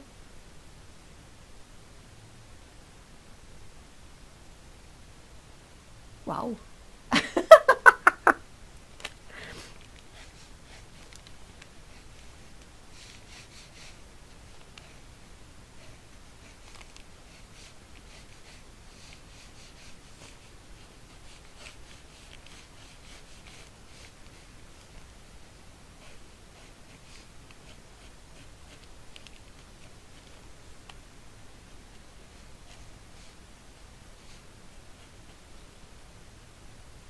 Colonel Potter.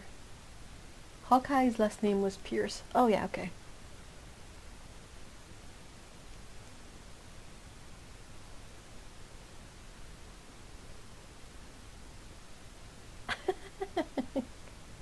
There was a first, their first colonel also. That was such a sad episode. I don't know if spoilers are still in. I mean, MASH is kind of an old show, but there are good reveals in there. Oh, thank you so much, Fractious Cat. I think any paint look good. It's really good paper will really save your bum when it comes to paints. If you even this is the B cotton paper. It's really not expensive. It's like $20 for 50 sheets of 6x9. I mean, that's not expensive, but it's cotton paper, and the fact that this is cotton fiber will really take paint better and will make your student paints look like $100, you know.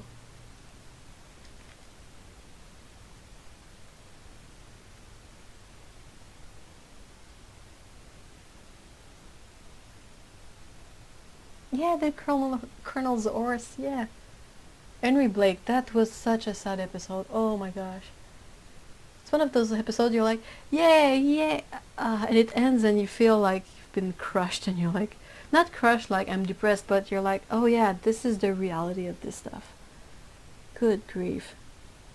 Not an easy thing. Frank Burns and Hot Lips. Frank Burns was really weird in the beginning. Oh, I will write it down, hold on. I have Cornicas. So, Catch-22 is a book, okay.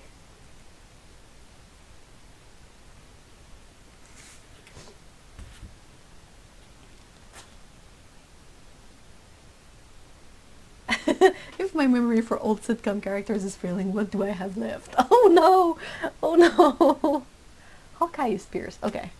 Dude, I gotta rewatch that. I'm overdone. And it's not like I don't have them. I have the whole box stuff. Or anyway, with my dad, I mean, if I didn't have them, I could just be like, "Hey, Dad, can I borrow some MASH?" And he would like produce them out of thin air. Like my dad is really a big MASH fan, and I can see why. It's a good thing, and he sort of grew up in that mood. His horse Sophie. Yes, that's true.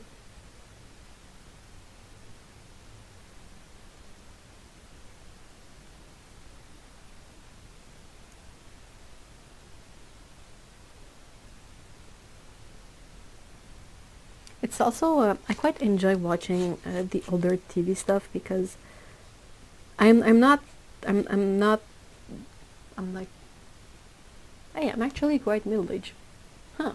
But my most of my memories, they are not attached to stuff like technology. So when I watch modern stuff that have like cell phones and everybody's relying on their computers, I feel like this is still the future, you know. And when I watch MASH, not only are they and this is gonna look really bad. They are in Vietnam, right? Holy crap! Talk about a brain fart. But anyway, they are a bit like you know, with whatever. They don't have access to all the best stuff. Let's just say that. And also they don't have cell phones, they don't have like the kind of technology, so I don't know why, but it always felt more real to me than when I watch like modern shows where they have all these fake CG like and ends and whoop, it zooms in perfectly on something. I'm like, what? Korea, thank you. Why, brain, why do you suck so bad? Oh my gosh, I feel awful. I'm so sorry. That's a really bad brain fart to have.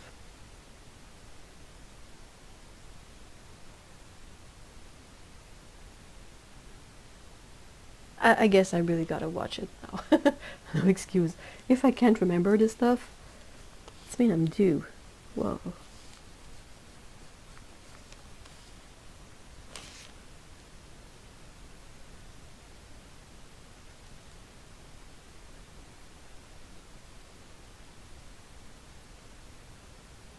Yeah, so Patricia, how do you feel about this stuff? Like, do you feel Do you guys feel like when you see something with modern technology, does it feel real or does it feel like a science fiction thingy?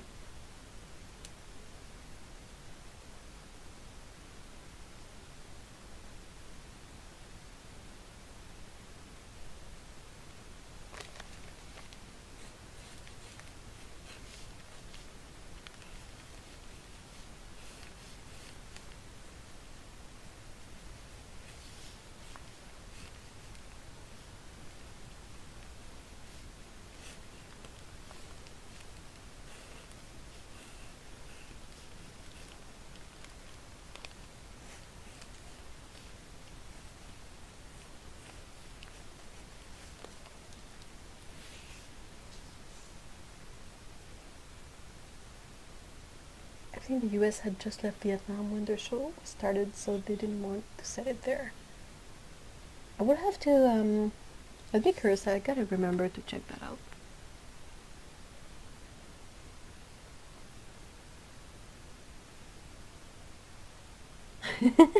Yeah, it's a great paper. It's, I cannot use cellulose paper anymore. Ever since I found like cheap cotton paper options, I take out cellulose paper and I'm like stumped. Sorry, hiccups. But hiccups. Yeah, I gotta gotta refresh my MASH memory. I'm not super good with history stuff, so I don't have that for me. But I will remember random song lyrics and who was the artist and the title of the song. I don't know why. I will remember that, but not the important stuff, you know? I think things might appear as sci-fi, appear real because you've already suspended disbelief. That could be. That's a very good point too. The stories are always weak in contemporary film and TV because of their dependence on technology. Although there is always the early Star Wars. Yeah, that was pretty good. But even then, I mean, the whole point of the first movie is that, well, okay, Luke closes down the technology thing and uses the Force to shoot, but it's more, I don't know, I feel more on board with it, I guess. I am now fully on board the Archer's train. Yes, Otto! Yes! All aboard the Archer's train. Do you prefer the cold press or the rough? Or do you really bother with any of these? Okay, so let's draw plans from memory. And try to make them look not too butty.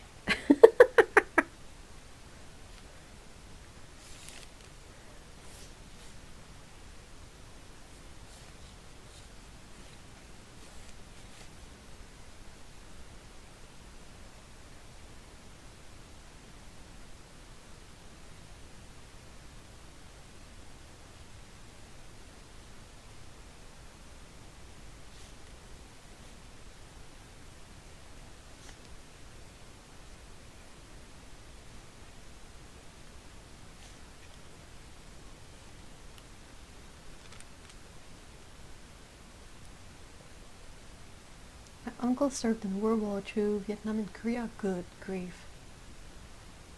Wow. Vietnam was one of the least well received wars. Yeah, I remember a lot of anger around that war, but like I said, I'm not super savvy about that.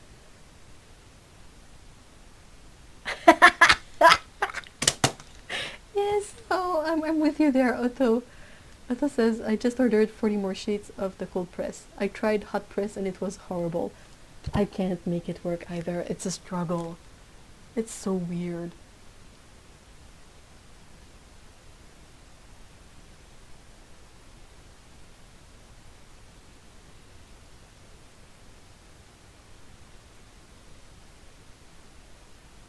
I love arches.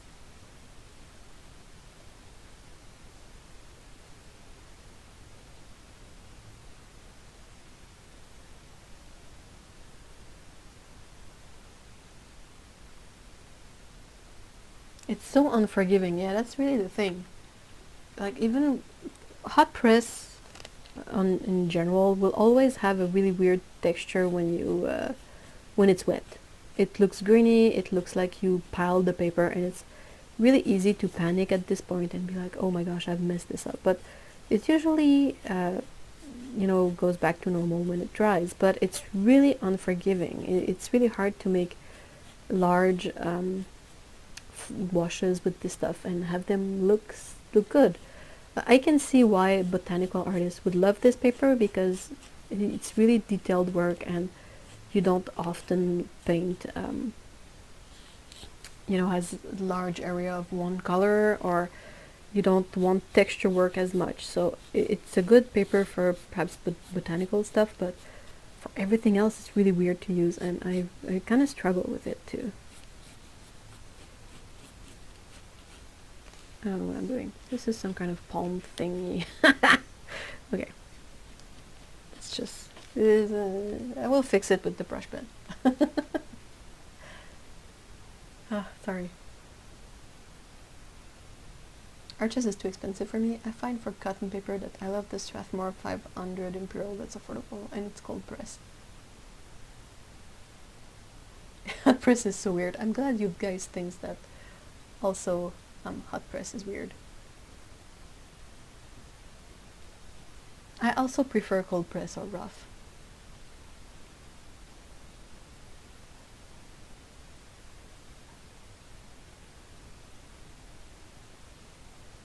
I think MASH, I hope they never do a remake of MASH. Please don't touch it. But it would be awful. Can you imagine with all these, the lighting, the dramatic lighting, and the CG blood, and...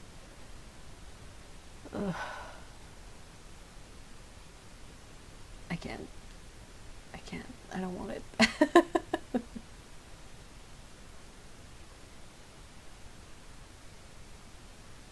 But it cauliflowers so much more than the cool press one does. Yeah, that's one thing too.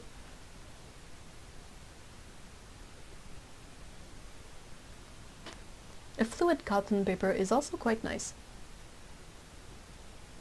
I have some of it, but it's like tiny blocks, so it's not as useful as having a bunch of sheets that I can easily access like this one.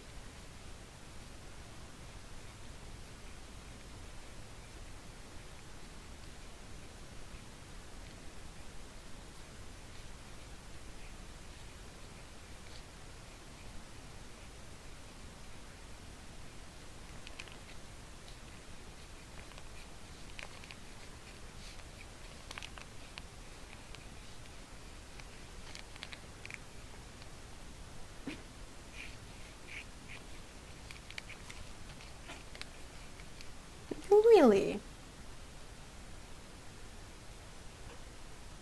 Plop.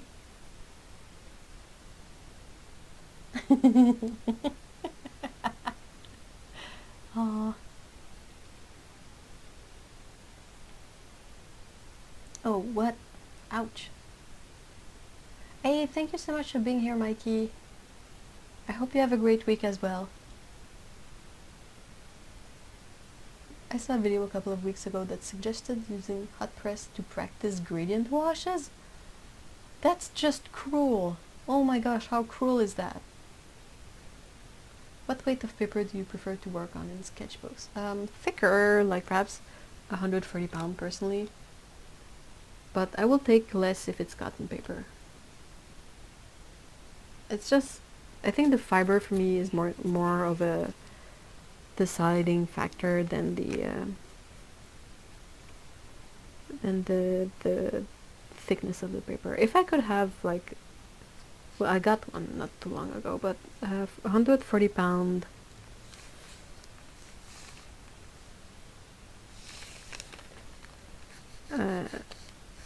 sorry, I'm trying to do this stuff.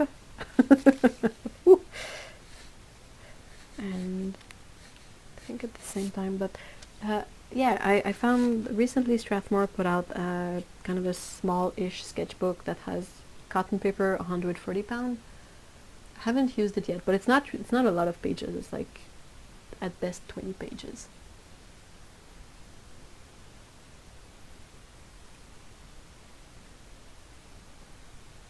Just got my clips from my sketchbook delivered and they are flipping huge. I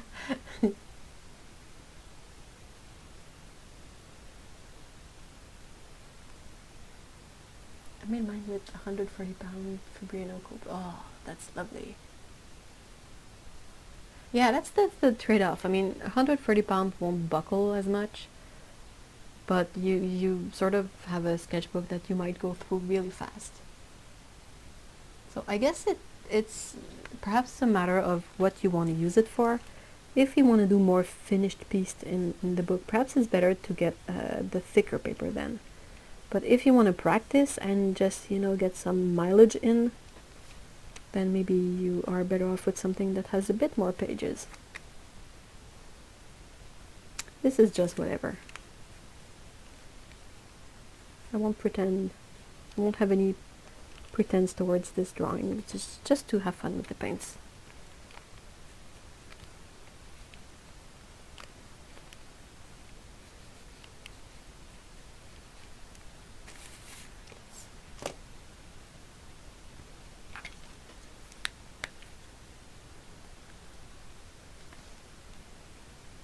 "48 pages, that's lovely."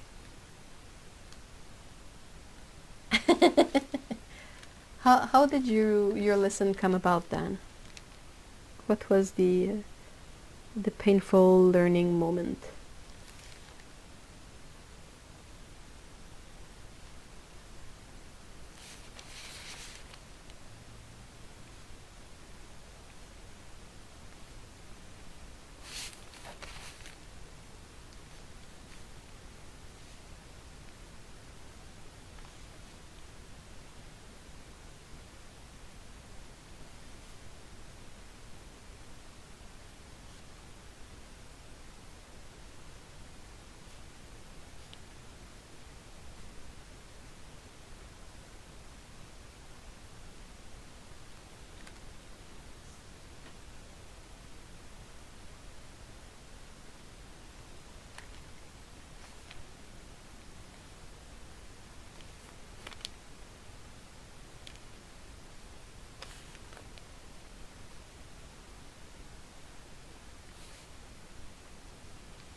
Aw, Heather.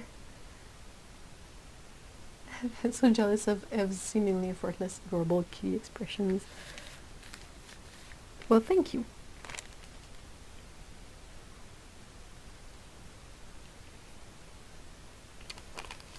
That's the one thing I learned through working in storyboard. Well, I learned many things, but that's the one thing that I felt like I noticed the improvement happen. Like through drawing so many faces at some point, you sort of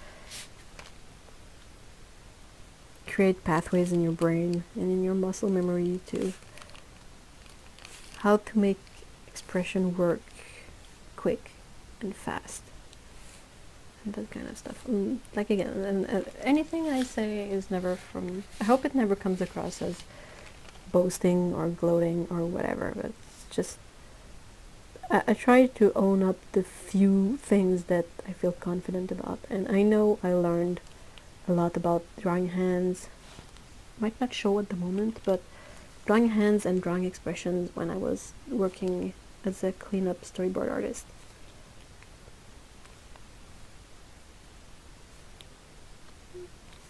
I'm not good at rendering stuff. I can't do realism all that well. Well, if at all.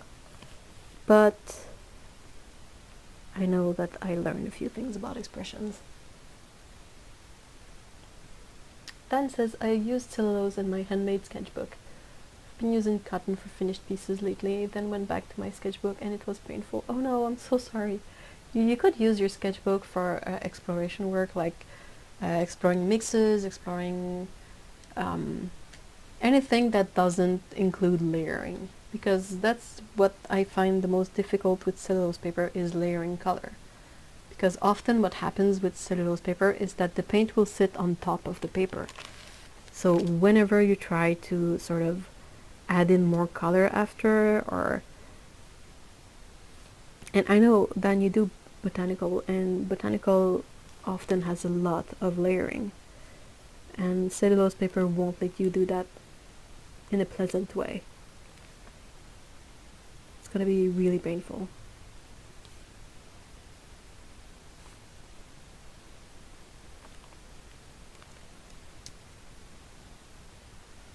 It's a pretty whatever wall, but meh. I got suckered into the Arteza watercolor sketchbook, and if you paint loose and free, they are amazing. But if you do line work, a lot of colors seep. Oh, that's interesting. Like the paper is not sized enough that the colors will spread out. How does that?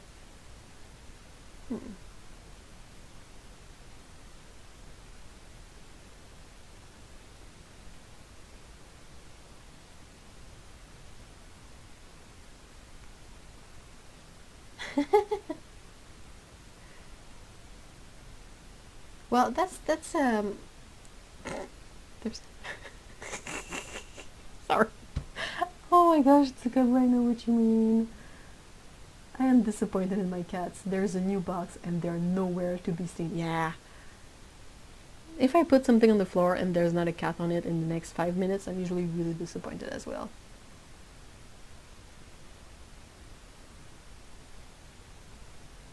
Yeah, once you upgrade from cellulose, you can't go back.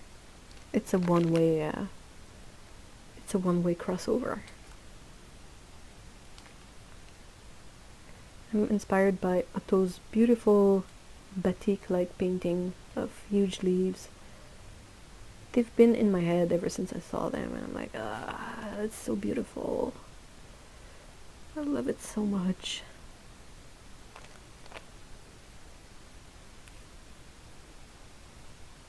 I'm doing the poor draftsman version of them here.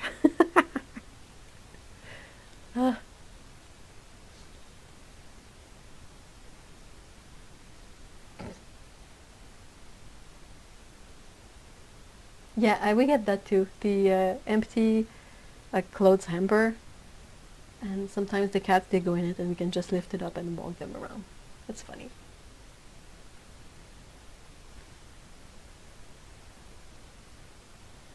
It looks great while you're painting, and then suddenly there are little blooms on the wrong side of the... Oh, that's really weird!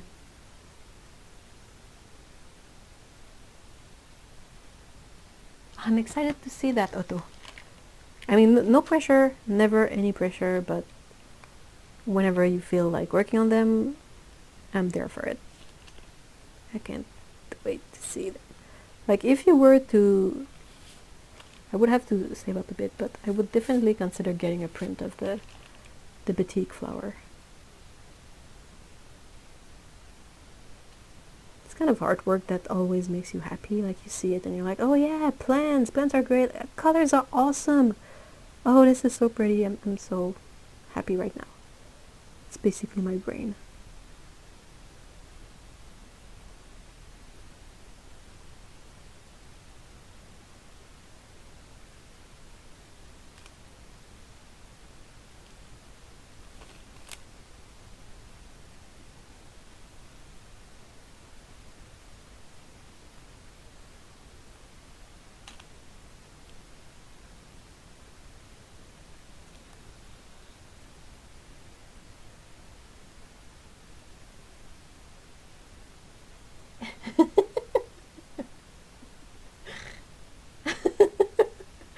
Oh, Mallory, that's so funny. If I put a piece of paper in the middle of the table, or anything really, that's where my cat will sit. It's like he can't stand the wasteland of empty space. Or perhaps it's just too cold on the paws, you know?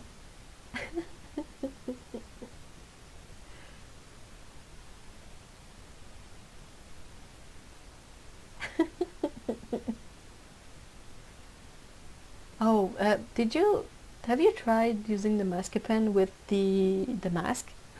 Maybe that's why it's called the mask pen, because you gotta wear a mask to use it, or you get a big gold migraine. Yeah, yeah.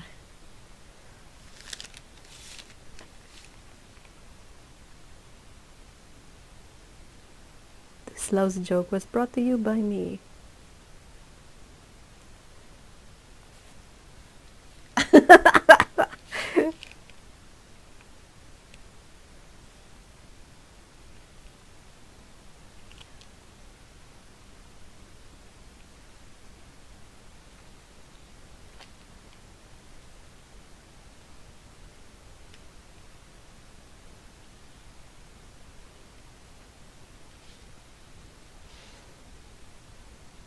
I hope the mask can make the difference, like, will filter out the stink of the Masca pen enough that you can use it, because that was a really nice technique, and it's a shame that... Oh, is that a truck, or is that thunder? Ah, birdie! Hold on. Oh, it's gone. Bye, birdie. The bird feeder is in front of the other window, so I'm always a bit surprised when I get windows in the studio. Yeah, sure. Birds in the studio window. That's what I meant.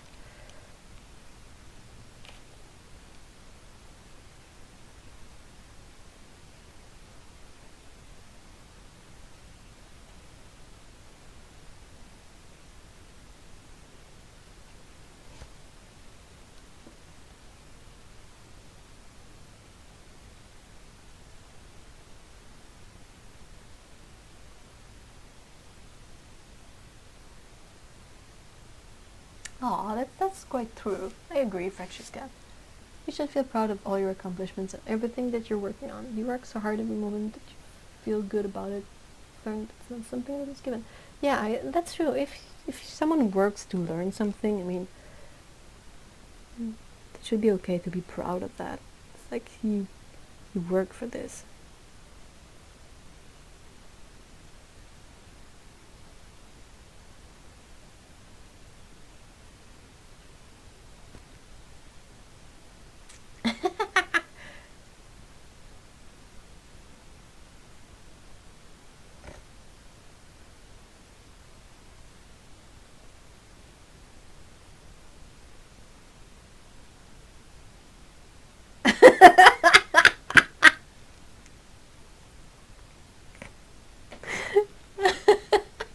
I'm working on my Christmas album, guys.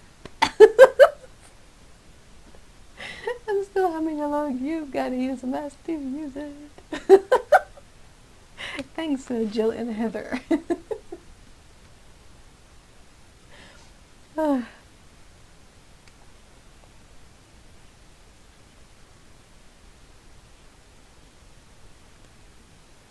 Yeah, it's called masking fluid, not because it masks the stuff on the paper, it's because it stinks so bad that you gotta use a mask.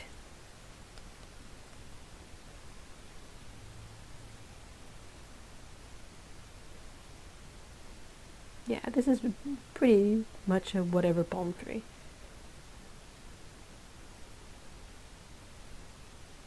Palm tree are much easier to draw just in silhouette. But yeah, whatever.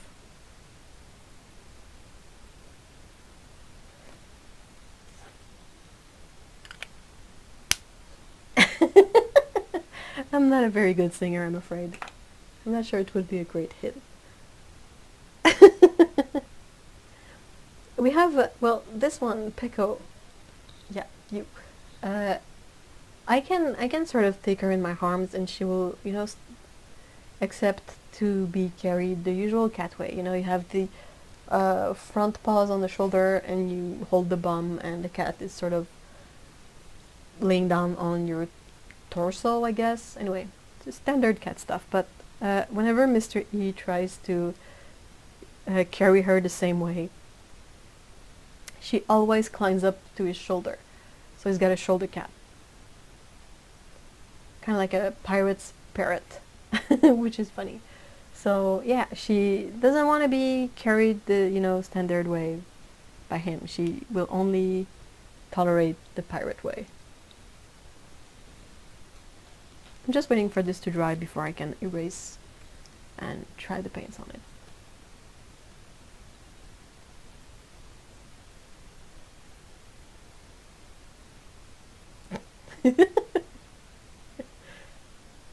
Yeah, she's a pirate cat.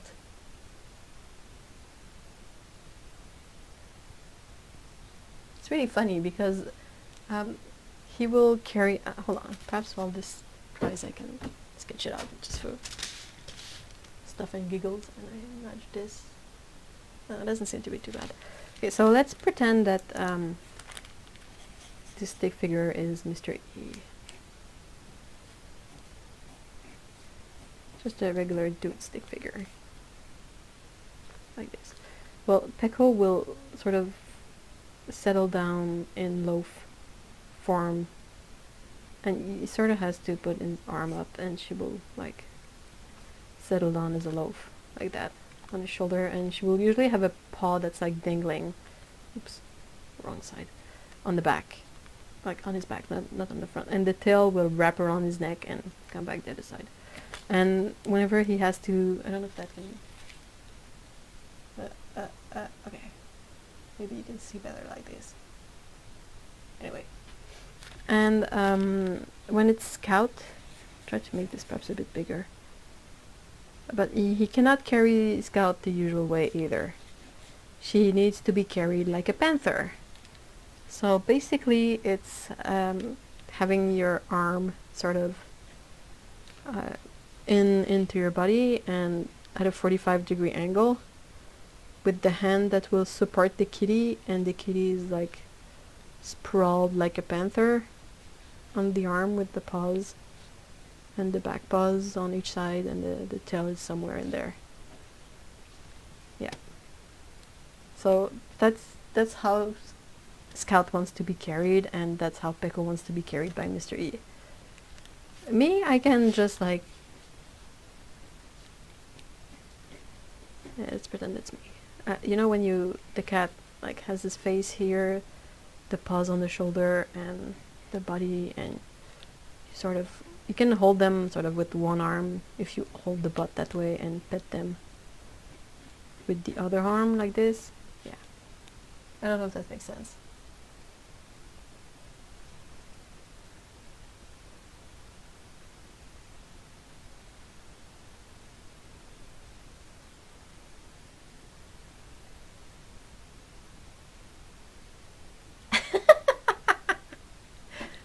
Tucker is really funny.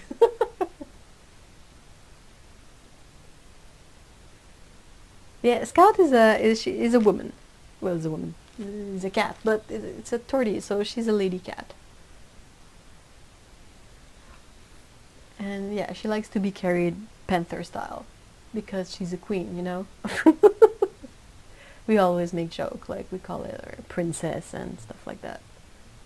Like, I cannot carry her like that. She's 10 pounds and I have like floppy artist arms with no muscles.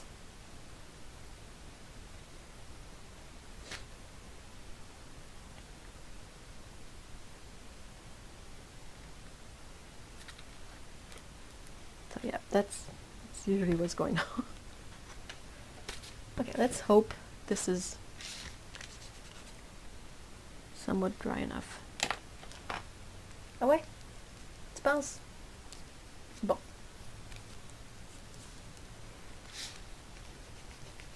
I apologize, it's gonna make the camera shake a bit.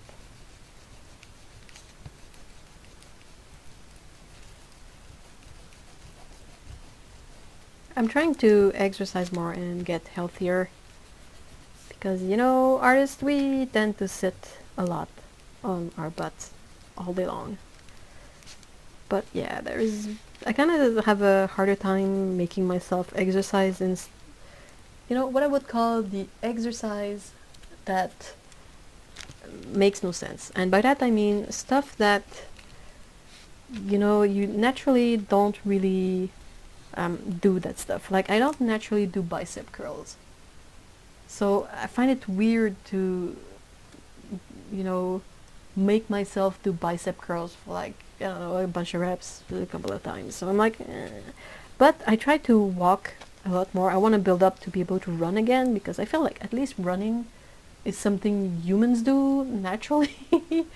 Like it's a thing we do, you know, we should be able, with a lot of asterisks to that, like someone without any extra issues, like any health issues that prevents it, should technically be able to run a bit, you know. And at the moment, that's not me, which is not great.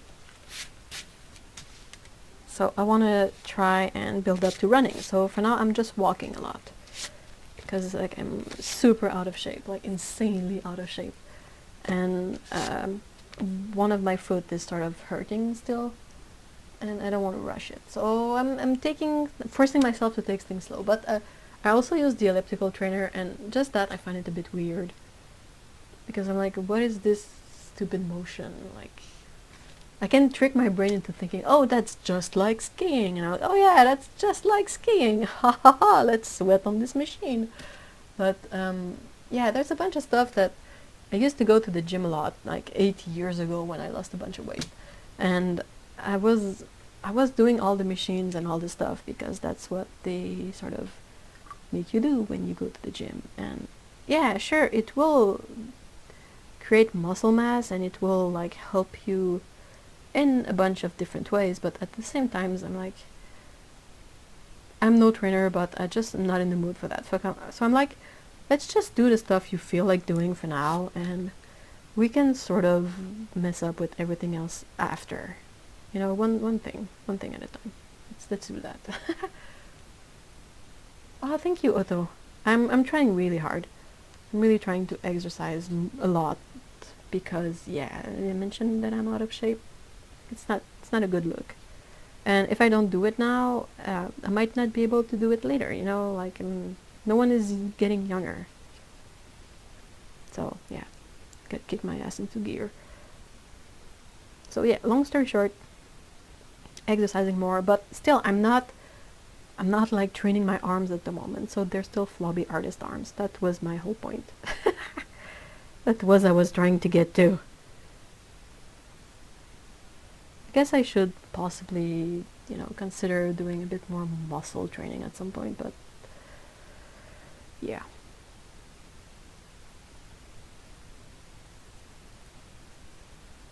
It will come when it will come.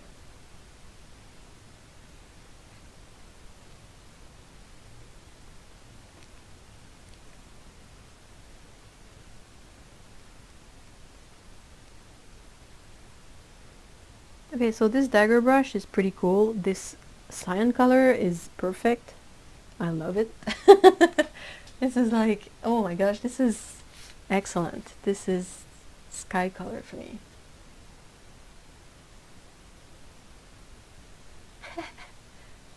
Oh, Mallory, are you running right now? Are you still able to do that? The thing I love about running, it's twofold. I don't enjoy running, okay, for now.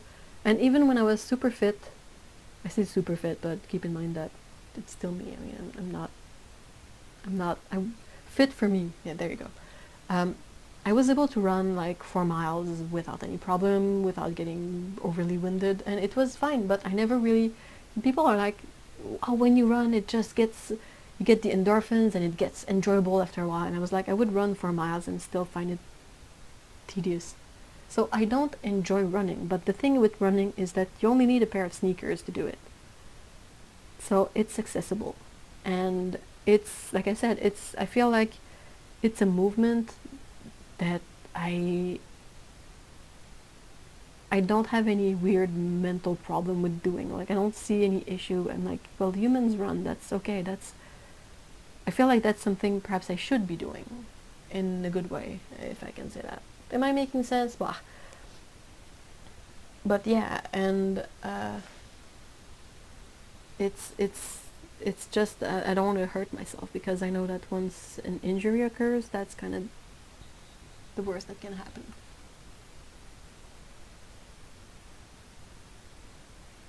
Yeah. Exercise that makes sense is a lot more easy to, you know, if someone say, hey, let's go take a hike, well, that's already more interesting than spending like 3 hours on a treadmill.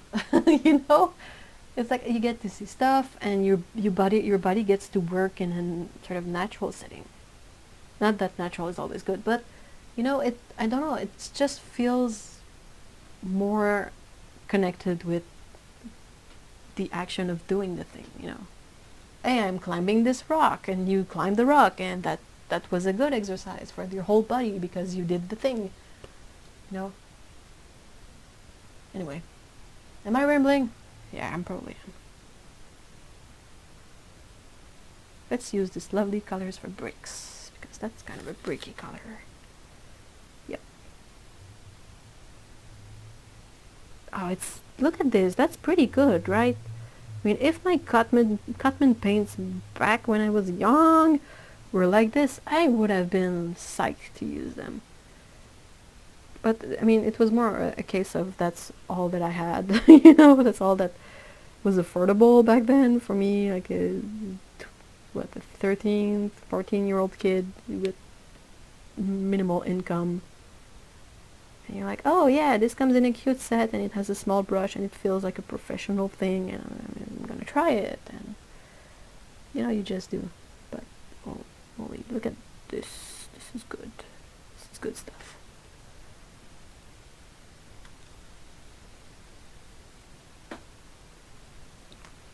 Taibo, oh no. Weight training, yeah, weight training is kind of tedious. Like, I would rather go, yeah, bouldering. Like rock climbing, like anything that's more I don't know, more in context perhaps than just lifting weights. Steven says, I did my first bike ride in almost 3 years. Oh, awesome! After hernia and recovery. Good grief. 23 miles right out of the gate. Wow! On your 30-pound super bike? Yeah, that's pretty awesome. Good job.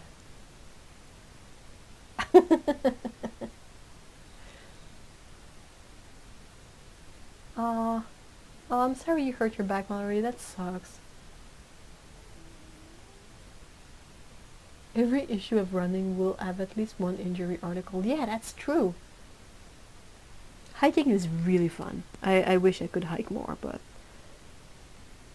it's not like big cities, they don't often have a lot of hiking options. So yeah, I will try running. And if I can't, say I can't run, well, I will walk, I will keep walking. It's just trying to do something that I feel is sustainable, and like I know myself to a certain degree, and I know that if it's something like, well, I have to go to the gym every day, I'm not going to be able to sustain that. So I'm just trying to find a way to exercise so I can stay physically healthy, but also not just abandon it and then start binging on food and just sitting on my butt all day.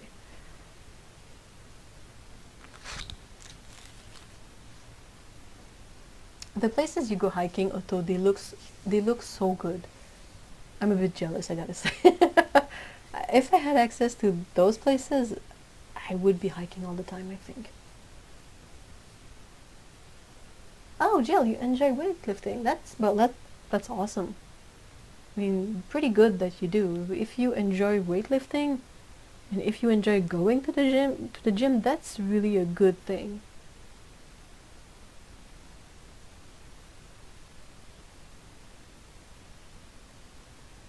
Uphill running? Oh, ouch, that sounds like a challenge. What is the name of that dagger brush, and what size is it? Do you recommend it? Well, Ellen sent it to me, so I don't know how easy to find or not it is. It is a HG seems to be the brand. It's a 1/4 inch, I guess. Kazan Gold Series 300D dagger. I don't know if that registers properly on camera, but I love it. You can get a super fine point and you can get a super whooshy spread of color.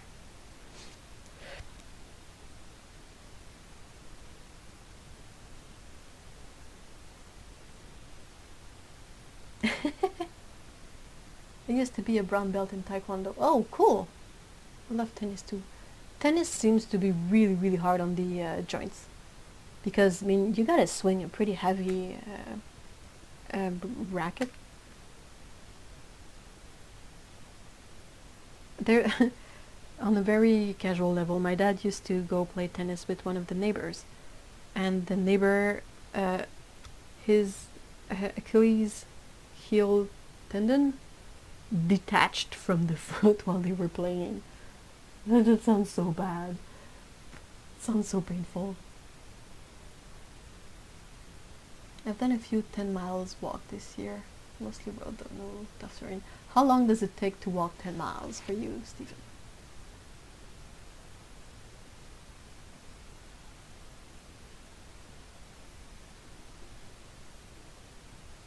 Well, a pool is great. Exercising in a pool is really awesome because it puts zero pressure on joints. Which is, I wish it would be more accessible because it's good for mobility too, to be able to, you know, be in water. I know they often, like, I watched a couple of shows about really, really heavy people, and it's much easier to hurt yourself when you're heavier because you have more, it's like you're always carrying weights with you. So everything you do, you could easily be off balance or something, and they often recommend exercising in a pool because at least that way gravity doesn't play as much against you.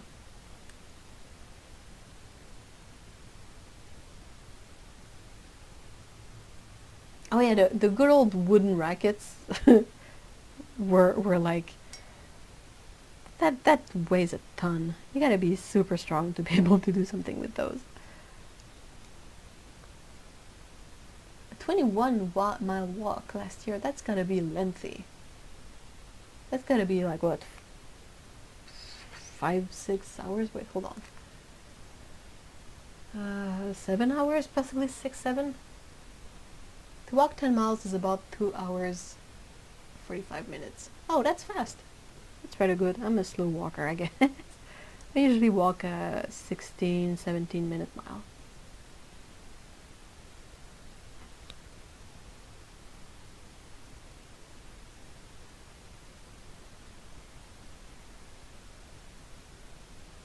A whisper goal?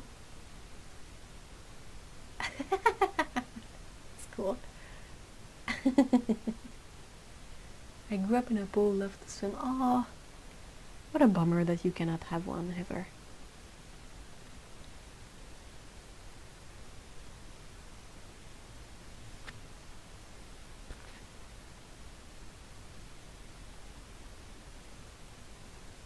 Yeah, exactly. I was watching a video that someone called, what it was called, an appreciation walk.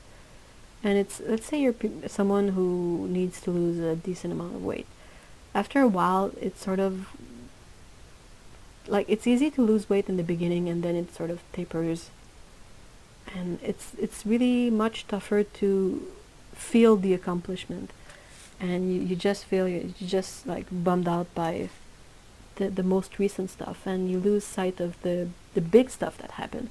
And they were recommending doing what they call an appreciation walk. Is basically, the idea is that you take a 1 mile walk around your neighborhood, whatever, and you bring on you in a backpack or something the weight that you lost. Say someone lost 50 pounds, well, you put 50 pounds, you put rocks, you put whatever, dumbbells in your bag, and you take this 1 mile walk with the weight that you lost in your backpack, just to make you realize that you as a human used to walk around, do everything with that extra weight on.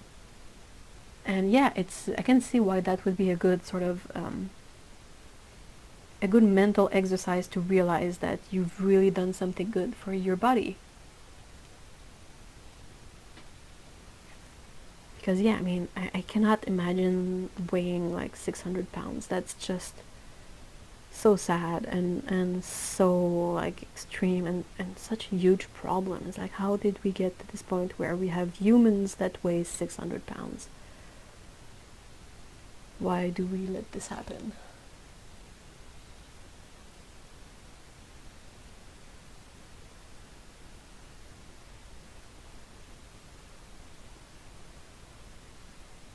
Oh really? That's interesting. Hey Connor. Connor says playing tennis with a wooden racket is very difficult also because the size of the head of the racket is much smaller too, like 65 square inches compared to 100 for a modern frame. It's also much heavier, right?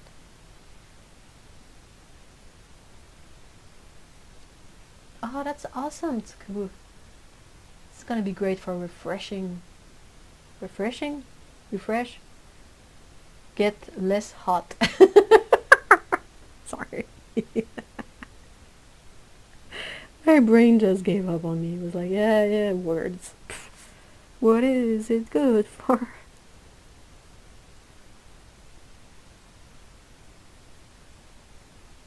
I'm loving this dagger brush. I should try the other ones, but I'm like, no, this one is a lot of fun. You can get like really nice, super fine lines, like whoop, like this, and then you can squish it and get this big juicy line. So you can do like big washes, but also paint details with it. Loving it.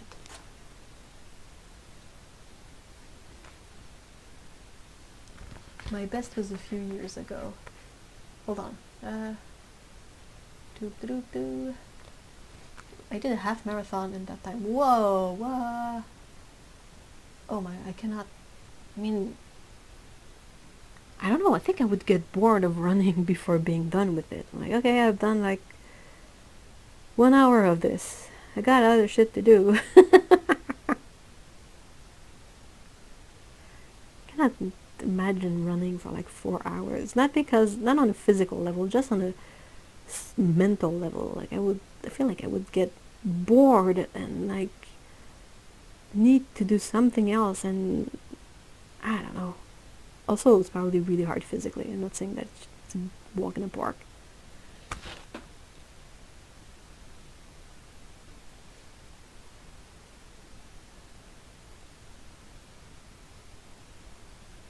I hope you do, Heather. That would be cool. Above the ground. Yeah, yeah, above ground, I guess. I was thinking of the French words for them, and I'm like, yeah, that's basically a translation. Oh, Jill, do you mean the appreciation walk?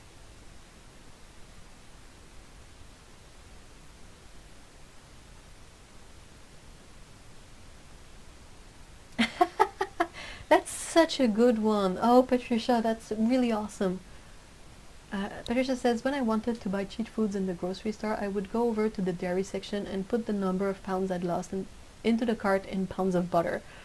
That's something I always try to think of. Like when I see, let's say someone wants to lose weight.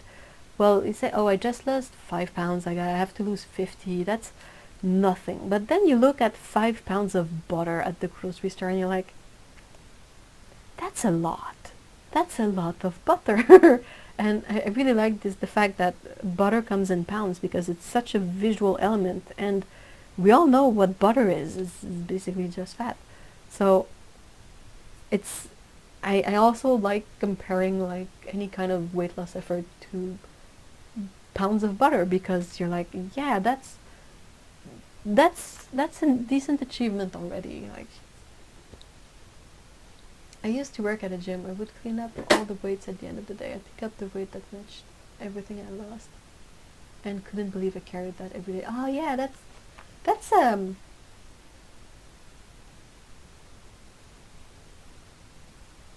yeah, that's really striking when someone like loses a decent amount of weight. Like, not, well, 10 pounds is great, but I mean, say someone loses 60 pounds. I am not able to lift that. Like with my wobbly arms, I cannot lift 50, 60 pounds. And then you imagine, like, perhaps the person who lost it also has wobbly arms, and like their frame would have that extra on every time, every day, every second for everything. That's insane.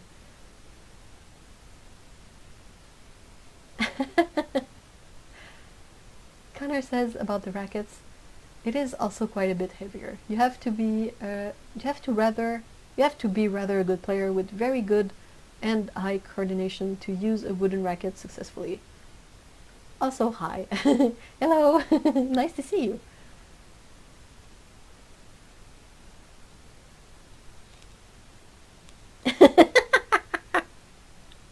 Oh my gosh, southern food. It's soul food, basically. It's super good for the soul, but not necessarily good for the waistline. What do you think, Pico? Oh.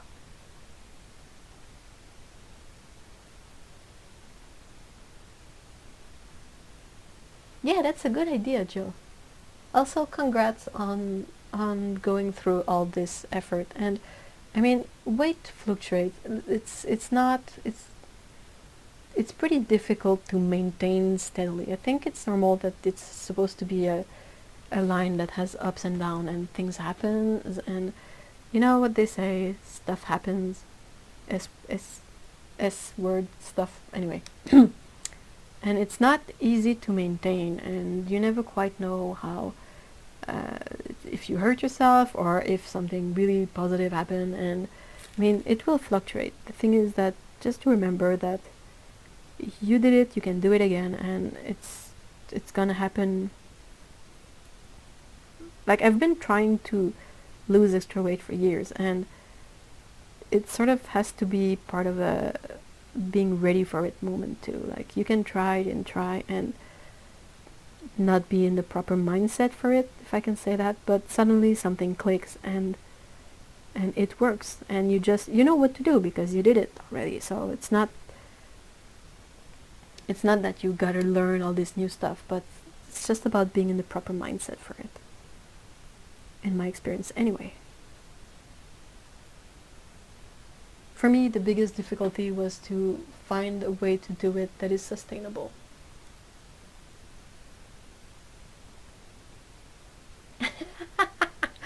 That's pretty neat, Heather. That's such a good idea. Poor man's version of walking on a treadmill. That's pretty cool.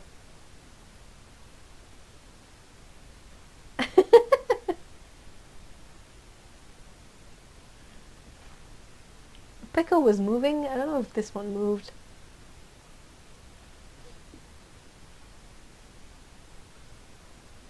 Oh yeah, when I do elliptical work, I'm watching like Netflix. Butter equals delicious fat. I'm not allergic to butter. I'm allergic to dairy protein, so I can still eat butter if I want to. Some butter kind of tastes like cheese, and I'm totally grossed out by the smell of it.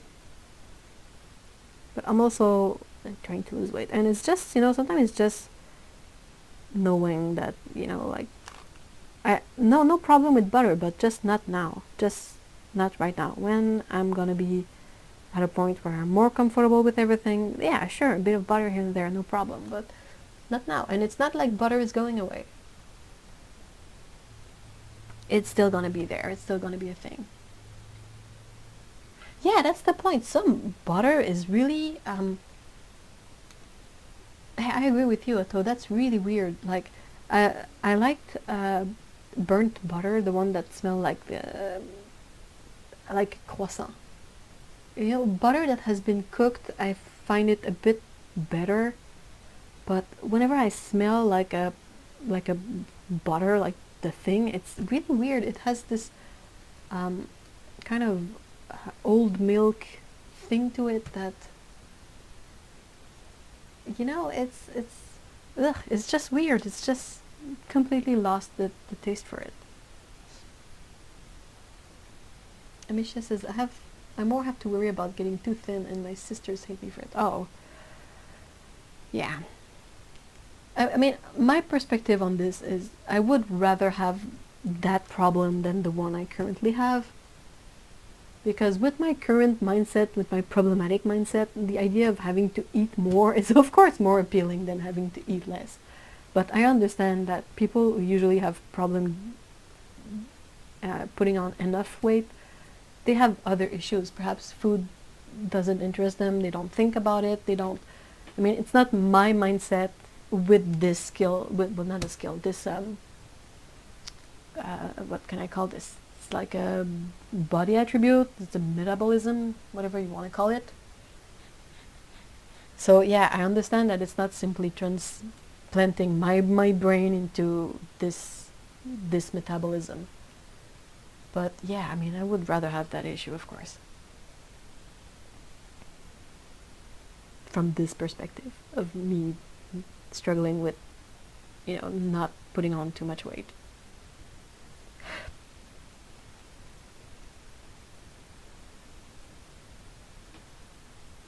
Does your butter in Canada have salt in it? In Ireland, butter is always salted, but when I live in Austria, the butter was unsalted. I much prefer, I think you can have both at the grocery store.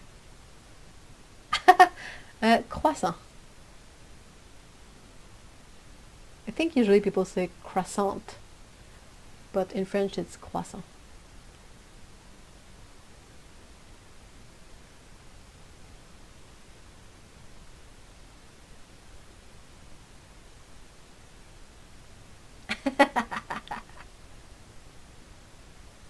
If butter was so tasty, it would not need a ton of salt in it, but salt is good.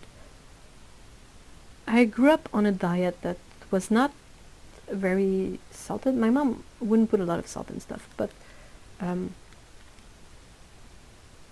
have kind of minor thyroid issues, so I'm like, And now I there are foods that I find are much tastier with salt. Like say I'm baking potato sticks, because I don't fry them, I bake them. But those are definitely better with salt on them. I mean, what? Sure, potatoes are great without salt, but it really adds to the flavor profile to add a bit of salt in there. So, kind of on the fence. It's really good at highlighting the flavor of some foods.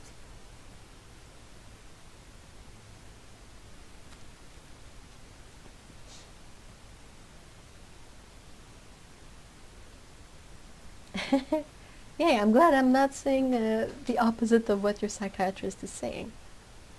I think that's the part that's really hard about this, because it's often things are made to look easy, or like, you know, the people who promote certain things, they really have a different lifestyle than us, and it's difficult sometimes to remember that. Take exercise for example. Like regular people, they don't spend their whole day in the gym. They have jobs, they have families, they have lives, they have chores, they have stuff to do, and whatever time is left, they try to, you know, spend a bit of it in the gym. So it's really difficult when we see like all these fitness people that stay super healthy, super thin, super everything, and like the yoga teacher is like super fit, and you're like, yeah, but they are the yoga teacher. They do this like what, 14 times a week? Like, I don't know, like, and I mean, regular people with, you know, mental issues, not anything bad, but I mean, nobody's perfectly stable mentally. So I think that like it's normal that it fluctuates, basically, is what I'm trying to say.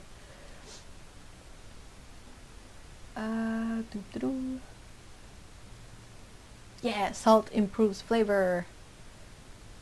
I get so much flack over croissant in the UK because I'm Texan, and it will always be a crescent roll to me. Well, croissant is basically the French for crescent. That's all it is.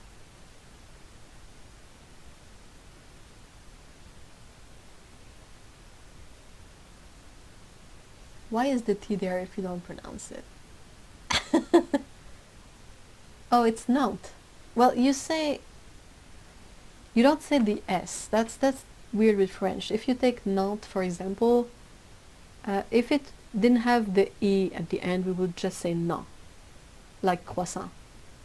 The T would be silent. Don't ask me why. That's just something we do. So the fact that there's the E at the end means it's Nantes. But we will not say the S. We won't say Nantes.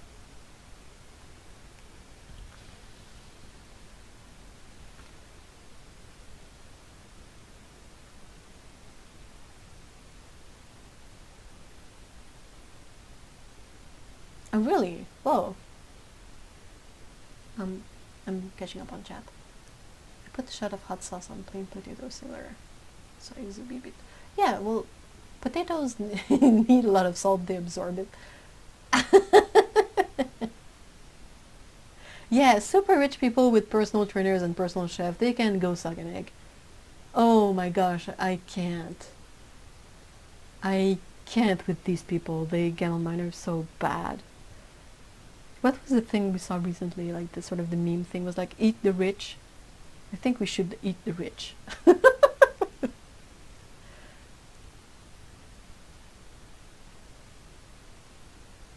Why is the K there if you don't pronounce this the knife? Yeah, that's the kind of the same thing. Did you know the croissant was actually invented in Austria? Well, they had a really good idea there. Hey, thank you for being there, Patricia. I hope you have a lovely weekend. Happy Canada Day weekend.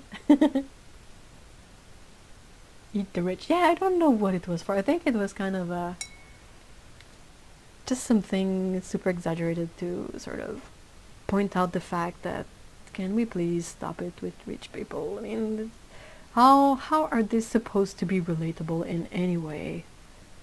Like you said, like even just on a fitness level, like they have time and personal chefs and personal trainers and just bleh. I can't. I just don't.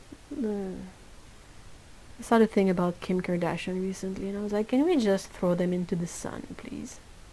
I'm just fed up with stupid ass family. Good grief.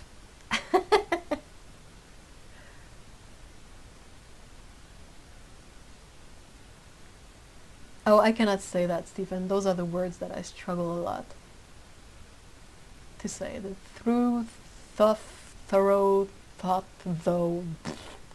What?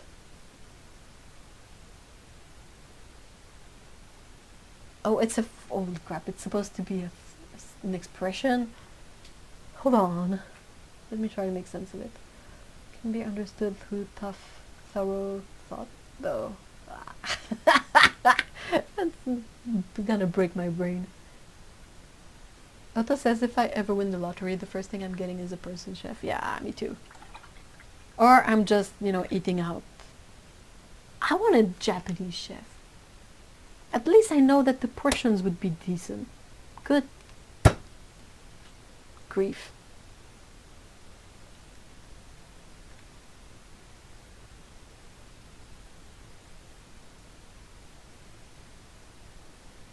I love a good, buttery, big and flaky croissant. My dad's workplace was a bread company called France, and back in the 90s they made... Oh, croissant. I love chocolatine. I love the chocolate croissant.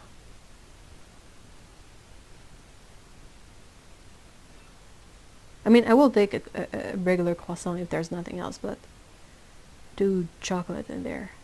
The local bakery, they make really tasty ones. I really enjoy them.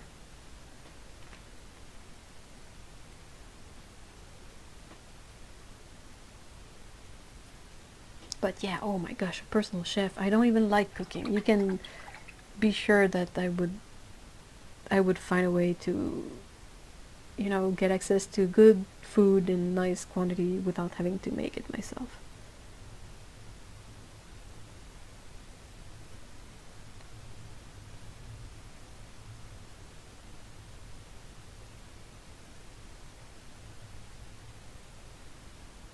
Then I would get a house or a freaking studio space.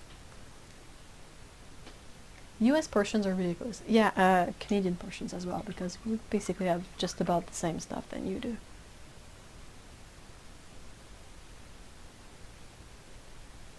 Yeah, that's the thing. Like McDonald's, a kid's meal is technically a really decent portion. But there's a couple of... Oh, wow, it's raining so bad. That's insane. That's like a curtain of water outside. Yeah, the plants are gonna be happy. Wow. It's like the shower, This density of water is really just like putting on the shower. I can't. if you lose me, that's the storm.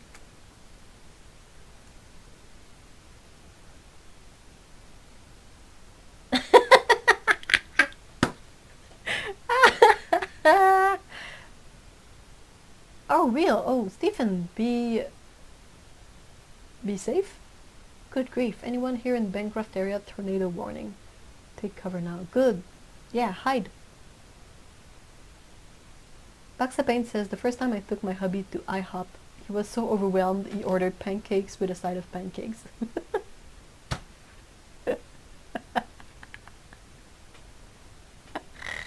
Oh.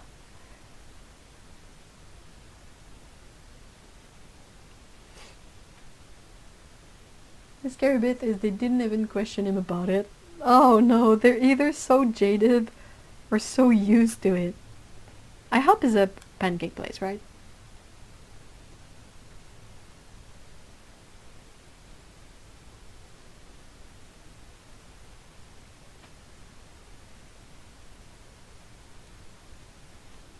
At least, like a lot of places will let you bring stuff home in a doggy bag so you can sort of eat later the food you paid for anyway.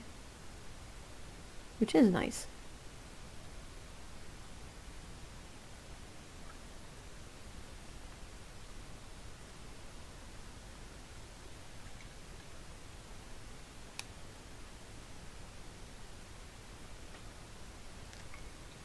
International House of Pancakes. Alright. Wow, they really think highly of their pancakes.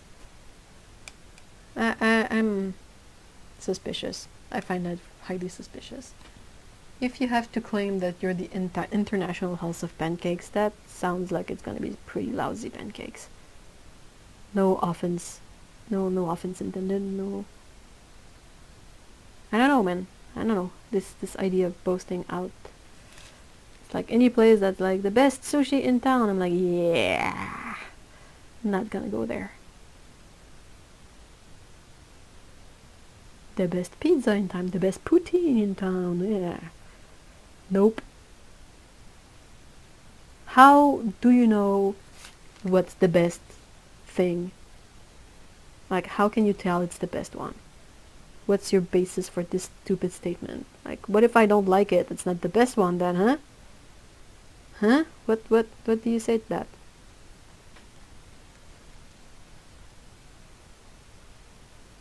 Five types of syrups. Wait. Wait. Wait. What do you mean 5 types of syrups? No. Maple syrup. You need 1 type of syrup there. Oh my gosh, what? Oh, they're pretty good, okay. Stuffed French toast. Well, that's not pancakes, that's French toast, guys, what?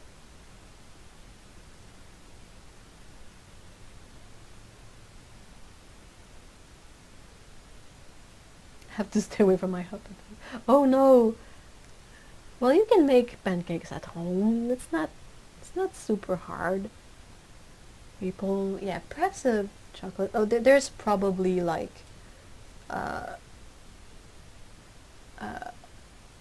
sugar-free syrup. That's insulting. Okay, I understand for diabetics and all of that, but I mean, dude. So it's strawberry, blueberry, maple, butter pecan, and I believe sugar-free. At least they don't have like golden sugar, golden syrup. It's basically just sugar.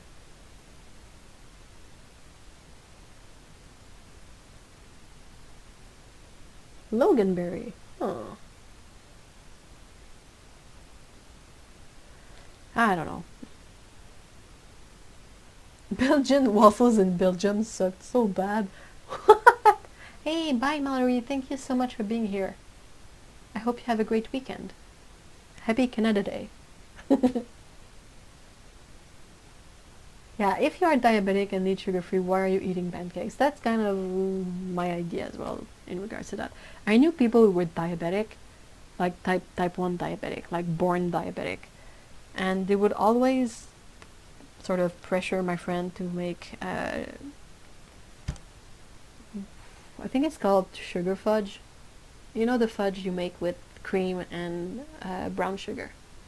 So basically it's like pure sugar with fat in it. And they would sort of pressure her to create this stuff so they could eat it. And they were diabetic, and I was like, how are they not dead? I don't think I understand how diabetes works.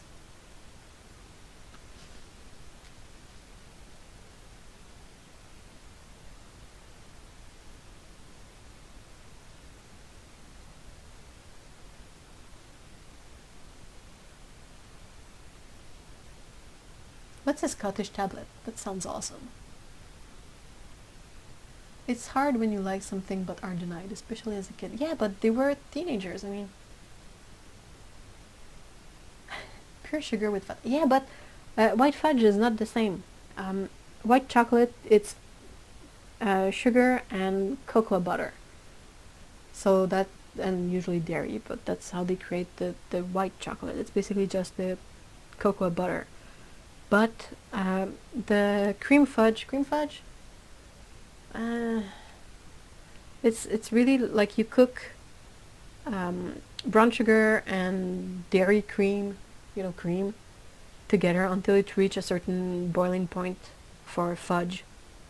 I think it's like softball, and then you pour it in a, in a big container, and it's like like chocolate fudge, but instead it's only flavored with the brown sugar and the fact that it has cream in it. It's really just like sugar fudge, or cream sugar fudge. Anyway, it's basically fudge but harder. Oh wow! Diabetics can't eat sugar; their body just can't process it, so they need insulin to get their sugar level down again. Okay, so I guess they would just eat the thing, and then take in some extra insulin to not crash, I guess.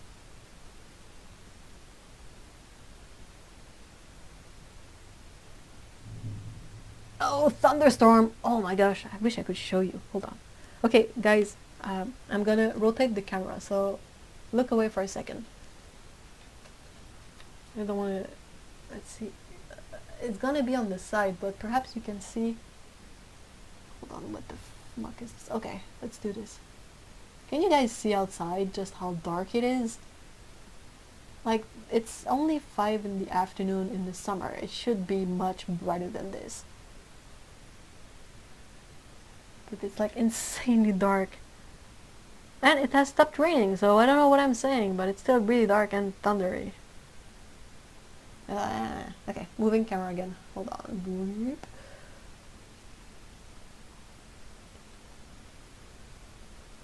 Okay, we are sort of back. Yep.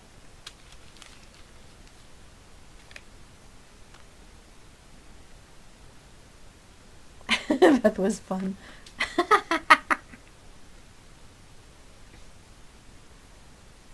Oh, fudge with marshmallow. I miss fudge. Yeah, my table is a huge mess. I should possibly do a tour of my table at some point, but it's basically 50% cats. I have many mannequinicos and cat figurines and stuff, and like 40% brush and clutter and stuff. Should I finish this first, or I will? Hold on, let me finish this thing. Okay, so perhaps one of the thing that's a bit annoying of this thing is that you end up being a bit limited in mixing space. So I'm going to use one of these thingy to mix a color, because why not?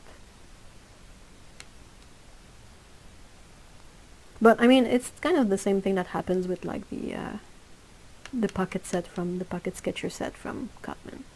All the travel sets, they usually don't come with like a ton of oh, that's a really orangey calico.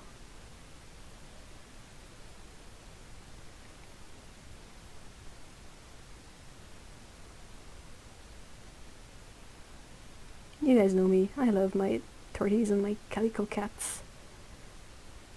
I'm loving this brush. Thank you so much for sending it, Ellen. I can't. It's such a fun brush, this dagger brush.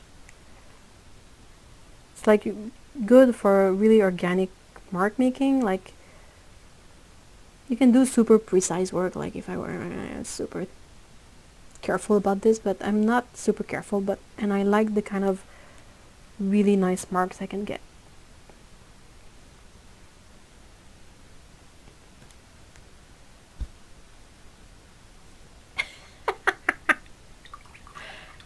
I can clean up my desk, but it's gonna be a mess again in like one day. Like, I'm just not good at this. Oops. Picked up colors I did not want. Okay, anyway, I'm gonna have to wait for the orange to dry if I want to add some darker spots. Bright green eyes, like the greenery around. Oh, okay. Well, I will do the desk tour another time then, because it would be sad for you to miss it, right? I can do that next week. And it's not early. This stream has been on for like 3 hours. Thank you so much for staying so late, Otto. It's the other way around. Thank you so much. And say hi to Jazz and James for me. And have a good night. And everybody go check out Otto's channel if you haven't. Because, yeah, she's been doing this pretty awesome series of 30 days in the studio or outside the studio, and they're just the best videos. Seriously, they're super relaxing, super fun, super inspiring, and Otto is just precious and perfect in them, and I love it. So go check that out if you haven't. I thoroughly enjoyed this series. Like, I'm always looking forward to them. And I'm like, I want to paint stuff, and like, oh, these colors are so pretty. Oh, they're just really fun. Your videos are great, Otto. And you're a great person, so win, win, win. I think whoever stayed until the end will deserve a medal. This is one lengthy live stream. I appreciate it, you guys. Yeah, let's use this. As much as I like the magenta, I don't really use it in the painting. Like, what's wrong with me? So let's make the flowers magenta just to have that spark of. Reminds me of flowers I've seen, but yeah.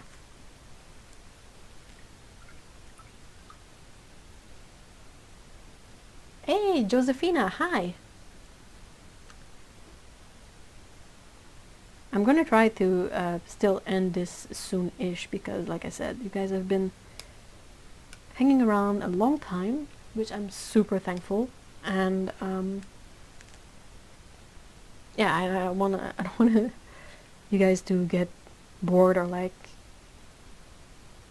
feel like you have to go away now.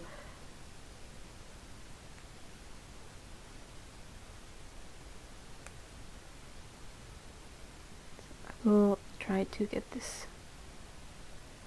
I mean, it's not like I can do anything with the weather as it is. Like, yeah, I'm not going outside for a walk in this weather. I mean, not that I would mind, but it's just annoying to be so wet and have so much water in your glasses that you can't see. I think that's the worst part. Hey, Stacy, hi. How was the workshop? Hey, thank you so much for being there, Jill. I hope you have a great weekend.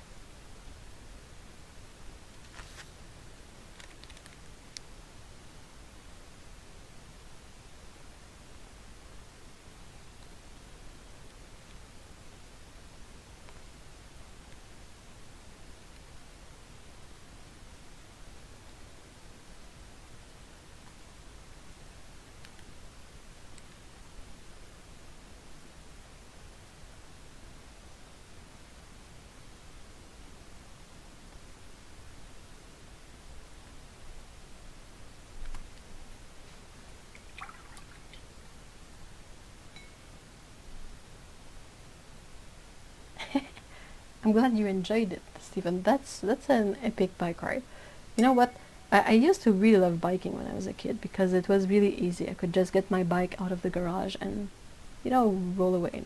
Now it's a bit more complex because I have to grab my bike and, like I said, these flubby artist arms are not super strong, and my bike is kind of heavy. And I have to haul it up the stairs and outside. And I also need to like check the tires and all of that. But also the main issues I have with biking is that it's so painful for the bum. I know, sorry about this possibly TMI aspect to biking, but it kind of hurts the pelvic bone. Yeah, you guys are nurses mostly. You're fine with this talk. But I've had a harder time finding a way. I love biking a lot, but I find it hard to do it for long periods of time because I get. It's a bit like, you know, like it feels like it presses on a bone. And I got a super nice. I got a pricey like.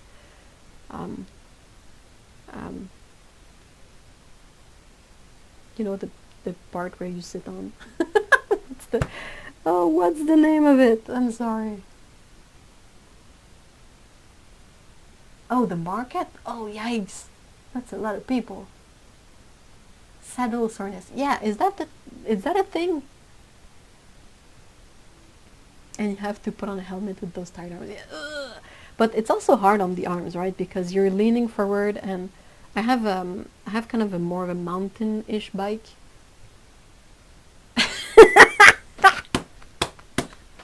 Yes, Heather, biking is quite literally a pain in the arse. That's it. That's fine. Okay. Well, I feel better if you guys tell me that it's something you've noticed too. I feel less like weird because I don't have any memories of that kind of problem when I was much younger and as a kid. But I don't know. Perhaps through growing up, you know, your bones I mean, you grow, your physiology changed. So perhaps something shifted, and now like saddle soreness is a real thing. That's so funny. But yeah, I really would love to go. I like to bike. It's really fun exercise, but I get so sore. Yeah, it goes numb after a while. I'm like, and I see people like triathletes, and I'm like, how can their bum survive that? I don't, or like the Tour de France. I mean, I wouldn't feel my arse after like 30 minutes. That's pretty bad. They are the sit bones. You get used to it if you ever do an amount of riding. I used to do horseback riding. Used to love riding bareback better than with the saddle. Huh. The ischial tuberosities. Hold on. That's another thing I gotta Google later. But I'm glad. I'm so relieved that you guys can can relate to my, because I was like, I don't have any memories of biking hurting the bum so much. Oh, thank you so much, Josephina. I like I said earlier, more often than not, it's not the paints that really make the difference. It's the paper. If you have a decent paper, it's really gonna help with the paint. Like, most student paints I find are really nice if you use cotton paper. Not Cadmium. I said a million times, I can do Cadmium. They're just a really poor match for me, but if you look on YouTube, you will find many people who do really nice work with Cadmium. Like, it really depends on what you like in your paints. But yeah, having good paper is usually what makes the biggest difference for me. It doesn't have to be pricey paper, it just has to be good paper. A good fiber like cotton. As always, cotton paper is the best. Is the best because it's the most reliable. It's absorbent and you can layer, and it doesn't give you any weird issues that you're like you cannot plan for.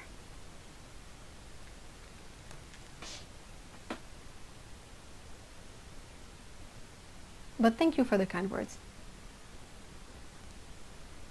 There were two of us with broken tailbones and got this new gel seat. Oh, seat! That was the word I was looking for. Yeah. Alright, so I might clean up my bike and do a bit more of it, because yeah, biking is fun. Biking is, If this place was any better, I would definitely use my bike for like to go to the market and buy some grocery and stuff, but Montreal is not nice to bikes. And you know the time you spend locking it up and removing the seat and all that stuff, it's just like a chore. But there's a place nearby where I can go just for biking, kind of like a trail. So I could possibly get back into the habit of doing that.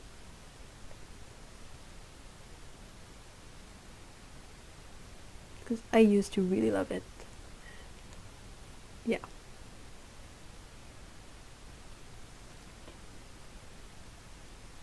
Though the special way for cyclists for biking, I don't know. In French, it's called the piste cyclable. It's like you have this area on the side of certain roads that is just for people on bicycles.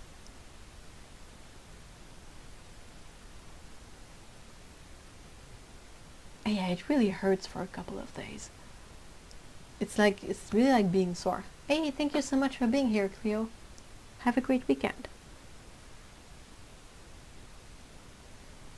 Yeah, I have this memory of hurting for. It's like really like kind of like having a bruise on your butt. Well, in the sitting bone. Like it's not exactly like the buttocks, but it's kind of the awkward place. Because you know the butt is usually protected with the butt muscle, but it's when you're biking, you're not sitting on your butt unless you have a really really really wide seat.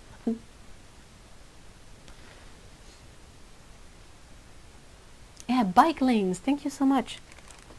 That's the word I was looking for. There is a bike lane. There's a couple of them actually, but they are not great if you want to bike fast because they are like full of kids and families, which is, you know, its own thing. And I'm not saying that they shouldn't go there. That's the place they go if they want to bike. But if you want to bike fast, it's not great. And also you have to stop for every street corner, which is also not great.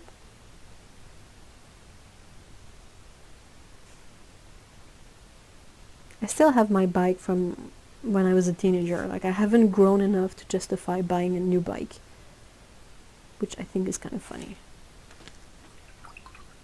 Hey, it's sunny outside now. Yay! Summer weather, right?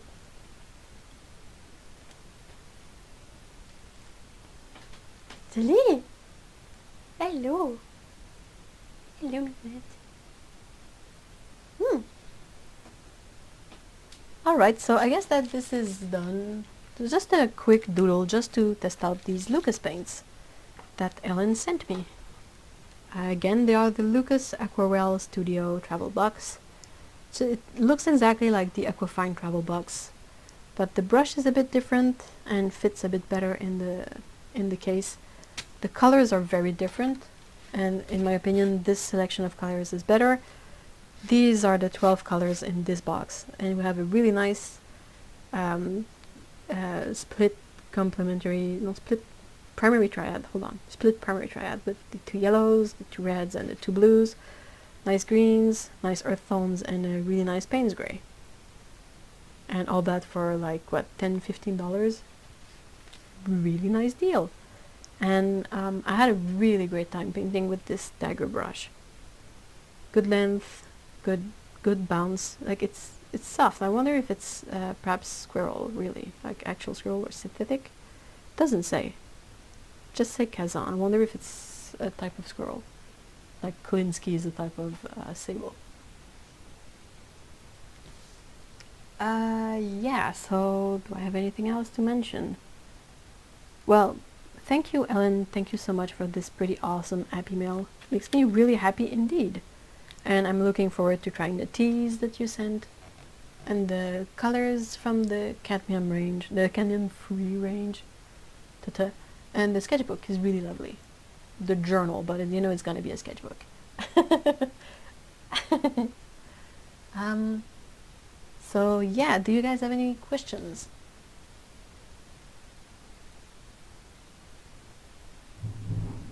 Whoa, what the heck? The storm is not over. The sky just ripped apart. Wow.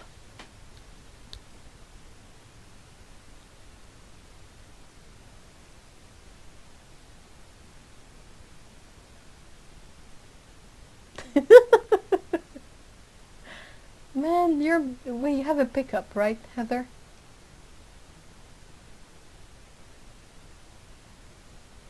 Oh no. Oh Dan, I'm so sorry. Humidity is the worst.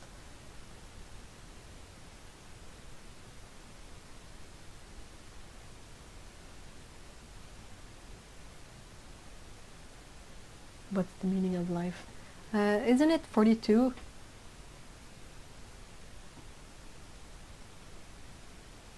Yeah, there's a Discord link in the description. Discord is the name of an app, or I think you can use it web-based too, but it's a kind of a chat platform. You connect to a server. You just have to click my link in the description. It's gonna really help you to set an account and all of that. But basically, you're connected to a server that is basically a big chat room, and there are many channels, and the channels are certain topics, and in there you can chat with other people. So we have a sort of a Discord server, a chat server for the for my channel in a way, and we have all kinds of topics in there, from art talk, from a bunch of art stuff. We have like other stuff. We have a pet channel if you want to share pictures of your pets and all cute animals. You can do it in there, and it's just pretty fun because it helps us keep a conversation going during the week, and we share deals and we talk about pigments and stuff. When we'll be able to afford all the paints, someday you will. Thank you so much, Lena. It's text for now. Oh, I lost a cat, and she wants to go out and she can't open the door. Tu scoutes? Es-tu capable d'ouvrir la porte, scout? Mais t'es bien poche. T'es bien pas bonne.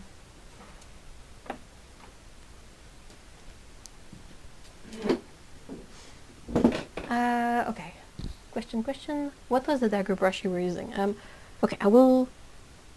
It's a brush that Ellen sent me, so I don't know. I think she probably got it from the place she works.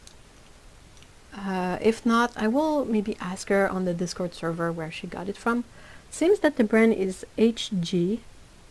It's a 1/4 Kazan Gold Series 300D dagger. It's really, really nice. Stacy, you're on Discord, so you can possibly ask Ellen about it over there. She might have more info for us.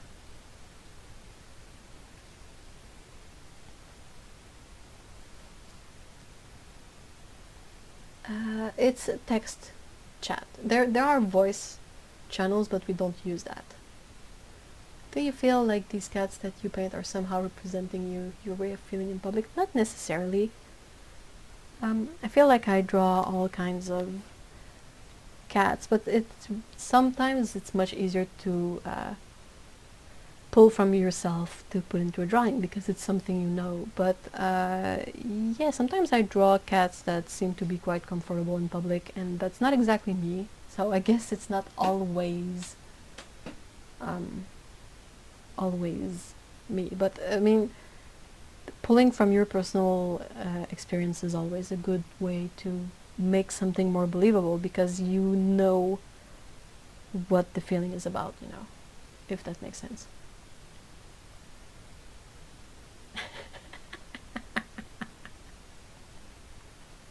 That's a huge pickup truck, Heather. The Kazan is a type of dagger brush shape. I wonder if it's a type of dagger brush or a type of squirrel, because I've heard that before. Kazan, whatever. Do you use the desktop app for Discord? Yeah, I think I have. I think that's what it's called. I think you can use it web-based, following a link on the browser, but I know I downloaded an application on my computer.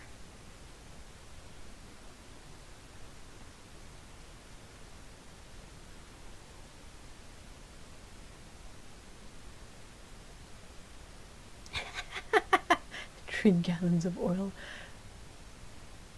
Kazan is the type of squirrel. HG appears to be the brand. Found it in Canada. A 3/4 ton. What? Rival of friends H2 Hummer. It's a truck that says, I'm not messing around.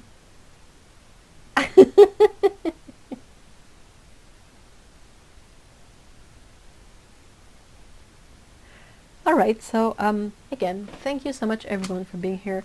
Special thanks to Otto and Heather for being my awesome moderators, as always. Heather doesn't have a channel at the moment, I think, but Otto does, and if you're not familiar with Otto's channel, I recommend you check it out. Link in the description include the Discord server I mentioned. There's all kinds of stuff in there, like Ko-fi, Patreon. Patreon, I'm gonna put the link back because...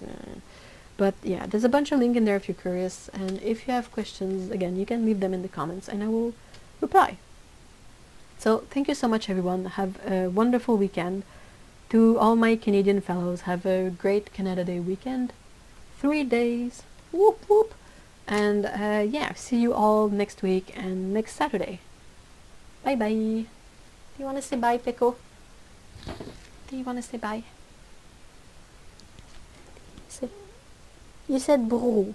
She said bro, guys. Bye. And you get to see my butt. I will move to the other side there. You get to see the cat. Much better.